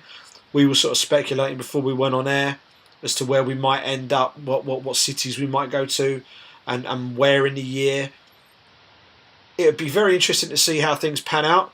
But if we've got a UK or Irish show towards the back end of the year, that would seem to me like the ideal place to introduce Paddy Pimblett as a UFC debutant. So, of course, he's still got to do the business inside the Cage Warriors cage, but he's shown he's got all the ability and talent to do that. So, it'd be nice to see him in there eventually, for sure. The more talented British fighters we can get plying their trade at the highest level, the better. Rajan Shergill tweets in and says, any news on the main co-main events of UFC London? There's only 10 bouts so far, so expecting 2 more. Now, we've been answering these questions about potential UFC London main events for a few weeks, and I was dead certain that we were going to get a Gegard Mousasi versus an either-or of Chris Weidman or Luke Rockhold. Now, the UFC, funnily enough, on Friday morning, the European Twitter handle was announcing UFC fights for the London card left, right, and centre on Friday morning.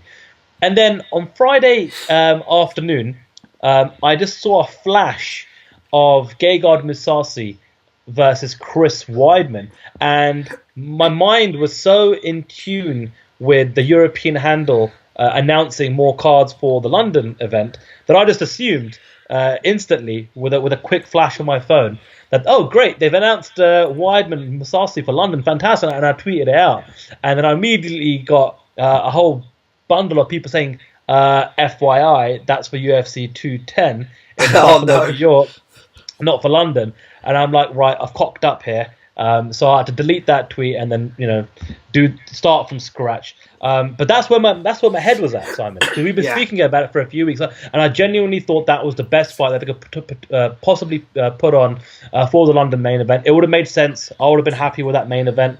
But yeah, the UFC announced a lot of fights that are now official last Friday morning, but we still don't have an official main event. To be honest with you, I am scratching my head a little bit. I guess they could potentially go for Alexander Gustafsson. He is coming off a back injury. He hasn't fought for a while. I think perhaps a lot will depend on this whole Ryan Bader situation. But tickets do go on sale this week, Simon, and we still don't have a main event. Now, that hasn't stopped the UFC from going ahead with the tickets going on sale without an official main event being listed. But right now, where is your head at? What do you think we're potentially in line to get as a main event for the London card? If I said I knew, I'd be lying. I've racked my brains for a couple of options. Gustafsson Bader was one that jumped to mind purely from a 1 + 1 = 2 kind of approach. Gustafsson is a big draw in Europe. He's due a fight. Bader is the most realistic next opponent for him. They're not going to put Gustafsson and Latifi together, I wouldn't have thought. So Gustafsson Bader makes sense. Obviously, we've got the contract situation with Ryan Bader, and maybe that's what's holding up any kind of announcement. Maybe that's the fight they want, but they need to navigate these contractual waters first. If Bader signs, then they can make that fight. Perhaps that's what we're waiting for. But the other 2 fights that I came up with were a welterweight fight between Gunnar Nelson and Rafael dos Anjos, who has announced he's moving up to 170 pounds. That, given that RDA was a world champion at lightweight, Gunnar Nelson is a popular fighter in the region. That could potentially be sold as a main event. Not 100% sold on the idea entirely myself, but that's one that I suggested. And another one which I think would make a reasonably good main event, but other people have tweeted me and said, nah, that's not a main event, is a women's strawweight bout between Scotland's Joanne Calderwood and Karolina Kowalkiewicz. I think that would be a good stylistic matchup. I think it would be an exciting fight. I think it features a former world championship contender against someone who wants to get up into championship contention. And given that this fight we think is going to be a Fight Pass exclusive stateside, we have to realise that the UFC are going to cut their cloth accordingly. We are not going to get a world championship fight on this card. We may not get a number one contender fight on this card. We just have to be realistic here. Now, bearing that in mind, Karolina versus Jojo is not a terrible fight to put at the top of the card. The other option, of course, is that Jimmy Manuwa, who's already on the card against overtime Corey Anderson. He's not beasting 25-8 anymore. Well, he probably is. He was beasting so much he needed another nickname, so he's now doing overtime. So overtime Anderson and the poster boy Jimmy Manuwa, it's not beyond the realm of possibility that they can just bump that up to main event. So at the moment, we just don't know. We're playing guessing games right now. But I think Gustafsson Bader would make a lot of sense, but they've got to sort out Ryan Bader's contract. So it depends what he does, I guess. Yeah, I saw Manuwa tweet out earlier on today that as far as he's concerned, as of right now, he's definitely not the main event. So I think that rules him out for the time being. But like you said, they could easily bump him up if they can't get something else sorted. I've always been of the opinion that of all the European shows, London's always the most important one, I think, for the UFC's schedule in Europe, because it is London. That's where the headquarters are based. The London card typically gets the most media turnout. That's where the most potential is to grasp and cling on to as many mainstream outlets that maybe want to jump on the sport. Obviously, the BT Sport deal for them is huge in this part of the world. They're a big partner of the UFC's.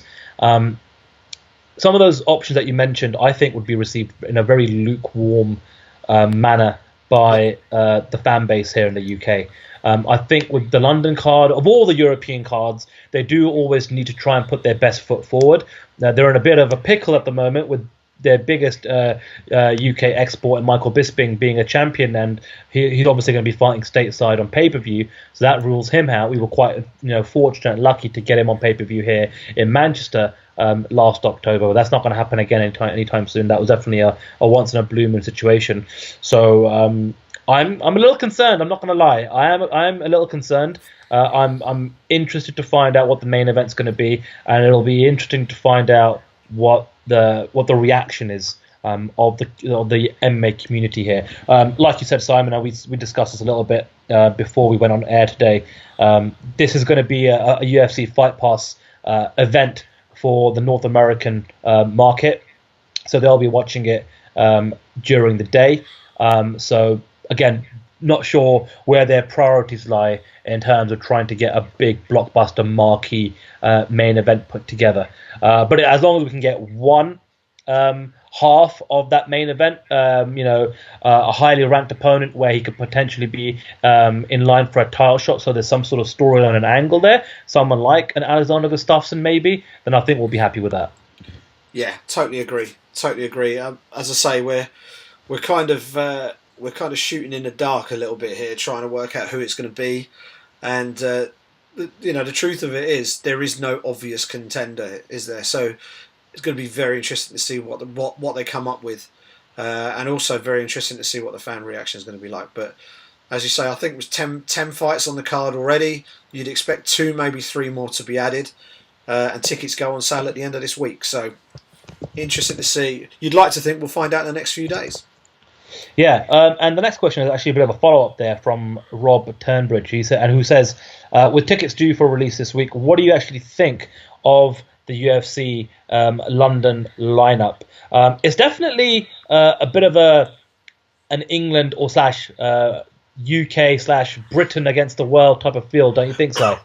It is. It reminds me, there was a show in Nottingham years ago. I think it was in 2012. And that was very much lined up in a similar way. Didn't go well for the Brits that night, if I remember rightly. It was. in some ways, I think it could work quite nicely. I think having plenty of Brit, I don't mind having lots of Brits on the card. I know there are some people who complain that it's the same old faces on the card, but of course you're going to want to put the British fighters on the British card because that's where the bulk of their fans are. So while I understand people's desire to want to see different names and different faces, and I'd love to see different faces and different names as well, I also think it's important that the British fighters get the opportunity to fight on home soil when they can. I think it's important to them. I think it's important to their fan base. And it also helps the atmosphere in the stands at the end of the day. You look at the Brazilian fight cards, they're packed to the gills with Brazilian fighters, and the crowd goes nuts for every single one of them. So I don't think it's any different here. And the final question comes from Daryl Chumbley, and he says, with how Bellator 170 went, do they need to change how they structure cards? And he gives a suggestion of perhaps building around Daly, Rory, MVP, and perhaps not Chael, Tito, and Hoyce. I think with the Scott Coker era, are we now in year 3? I think we're in year 3 now under his regime, and I think from when he started to where he is now, we're starting to level up now, and I think we're starting to really get the full picture of what his vision for the promotion is. I think initially, they were leaning on the likes of, a freak show fight like Kimbo Slice and Dada 5000, getting old man Hoyce Gracie and old man Ken Shamrock out of retirement to dance one more time. And there were some fights like that they were putting together that didn't make any sense whatsoever. But listen, they did great for the ratings. I think some of the criticism that they received in the past was they didn't really put enough of their young and upcoming prospects and talent, or at least fighters that they could push to the next level on that main card that could benefit from some of the the audience that were going to be tuning in perhaps for the main event. I actually think they got it right with this past weekend's event. I thought that with Tito Ortiz and Chael Sonnen, they were still on the right side in terms of age, where it was a fair fight. It was fairly competitive, and it was going to be Tito Ortiz's last fight anyway. There was a good story of Chael Sonnen coming back after 3 years out of the game, and that co-main event, we all knew that was going to be fireworks, and regardless of who had, of whoever would have won that fight, they were going to get a massive platform. And thankfully for the British contingent, Paul Daly was able to get the rub. I'm sure when the ratings come out, that's arguably going to be the biggest audience that he would have fought in front of. And at this stage of his career, again, coming off a loss from last summer, that's going to do him great wonders. And again, the fact that he called out Rory McDonald on that platform, that may have just kind of sealed the deal and done the matchmaking work for him. So kudos on him for using that platform. This is exactly what I'd like to see Bellator do moving forward.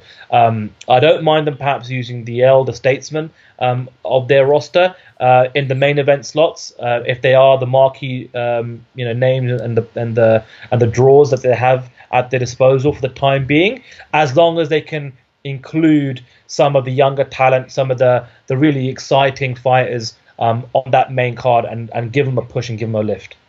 Absolutely. I think people like AJ McKee deserve that big push. I think he's someone who, to watch that guy fight, that he's going to be a superstar, and I think the earlier you can push him, the better. So I think it's tricky because they obviously don't have the same depth of talent pool that the UFC has. So they have to craft their cards a little bit more differently. But I think it's kind of horses for courses. When you've got a veterans fight that's going to draw, then you sell that angle. But then the next time round, you sell a different angle. And what you eventually will do is your stars will gradually rise up. But I do think get the prospect, the hot prospects on that main card. I completely agree with you there. And start to tee up fights further down the line by just putting pieces into position and hopefully things start to pan out, and then you end up with big fights further down the line. And we could have a Daly versus McDonald fight or a Daly versus Page fight. Makes total sense. Michael Venom Page has always received that little push. People like AJ McKee, I think, deserve that sort of push as well, and I'm sure he'll start to get that now.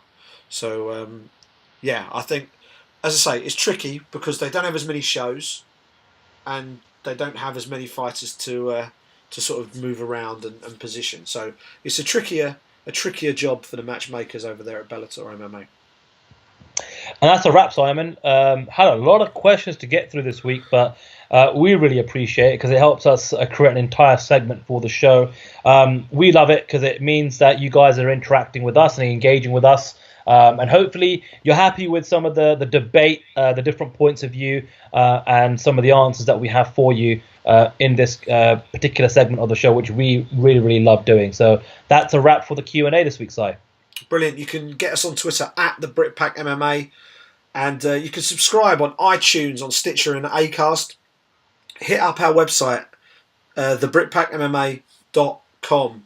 Now, normally at this point we then cut to the fucking in the bushes music, which is our theme tune. We're going to do something a little bit different this week. My Stiggy is a UK rapper who produced a brilliant end of year wrap up for 2016, where he goes through the story of mixed martial arts last year. It's fantastic. I spoke to him this week. He said he was more than happy for us to finish the show with it this week. So all that remains is to say, for Chamatkar Sandhu and from me, Simon Hill, thank you for listening and enjoy the MMA 2016 wrap-up with My Stiggy. Speak next week. What's up, fight fans? John Gunn here, coming to you outside of the Octagon for a very special rundown from the world of mixed martial arts in 2016. Through the medium of music, I am going to be giving you a wrap-up of what's gone down. Oh, what? I'm not doing the rap. Who's doing the rap? Is it Helwani? That guy gets all the best gigs. Love him, but he's everywhere. Who's doing it then? My Stiggy. Okay, keeping it UK. Yeah. I diggy. All right. Brand new year. Hey, my name is My Stiggy. Now the year's been hectic for the scene. We've seen a few retire and many switch teams. And though doing the Billy Strut seems to be every kid's dream, here's an MMA wrap-up for 2016. Now the first big fight to set it off was meant to once announced. We knew it had fight of the year potential. By the end, we could tell they gave us more than they promised. So I gotta give that award to Lawler and Condit. The 5-round display of pure heart was tremendous. Epic ending when both had their arms on the fences. A true display of guts entertaining us. Like when Kimbo was trying to get Dada to flash his baby nuts. No need to mention their fight. That one was slower than Shamrock's reaction to a nut shot. Speaking of which, let's take note and remember never to upset a drunk Julianna Pena. Alright, let's get into it. Personality of the Year awards gotta go to Derek Lewis. In the cage, the Black Beast proof is one of the scariest. But on social networks, dude's hilarious. Before Cole Miller got his tickets to the back row, we saw the presser with McGregor dressed as El Chapo. We planned to move up and get the 155 strap, but Dos Anjos' foot didn't like that. So they brought Nate in as a late replacement.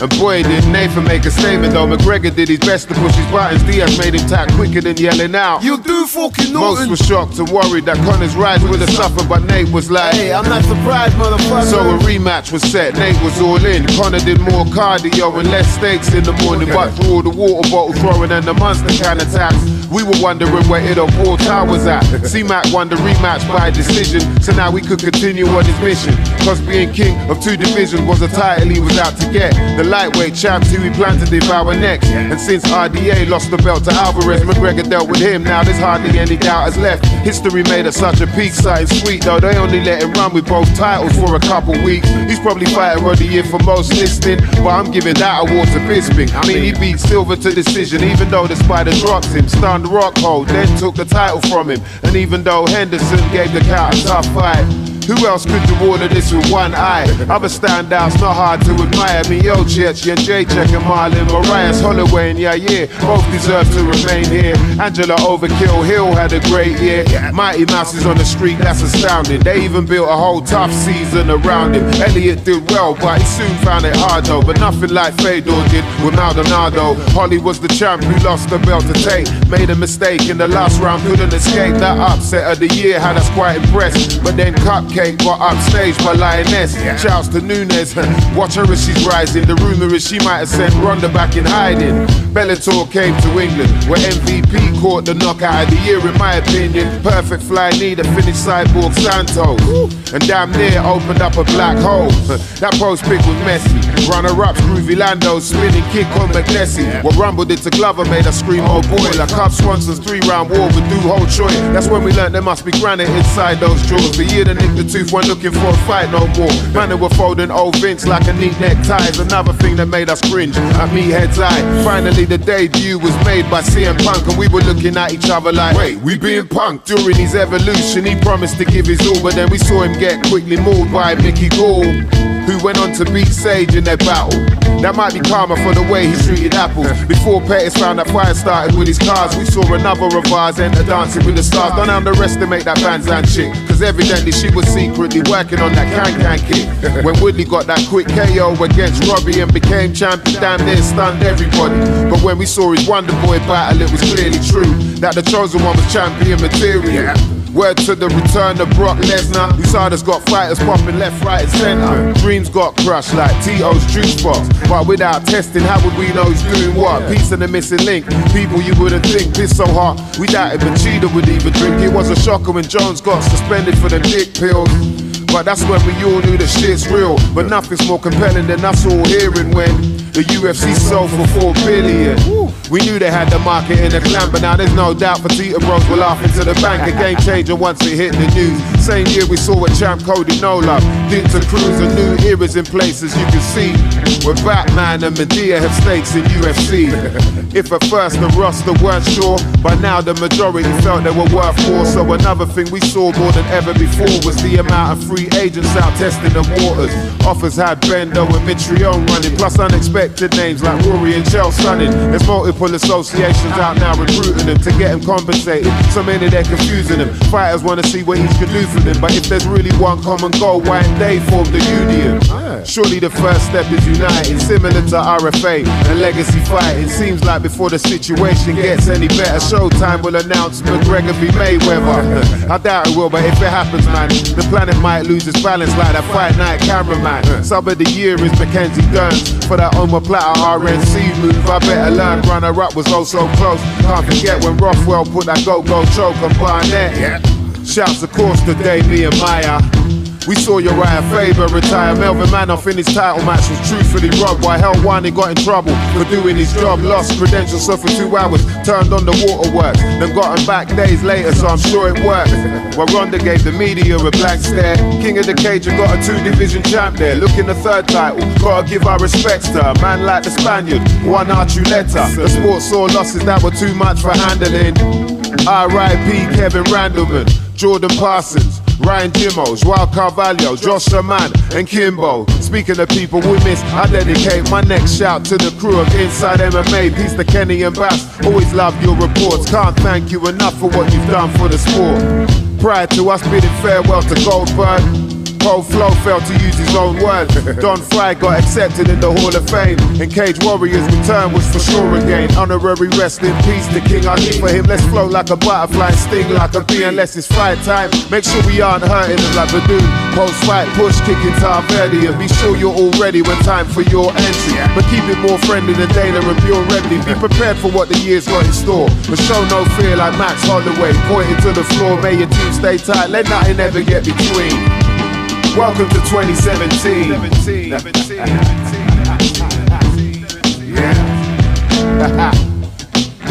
Yeah. Mother lovers.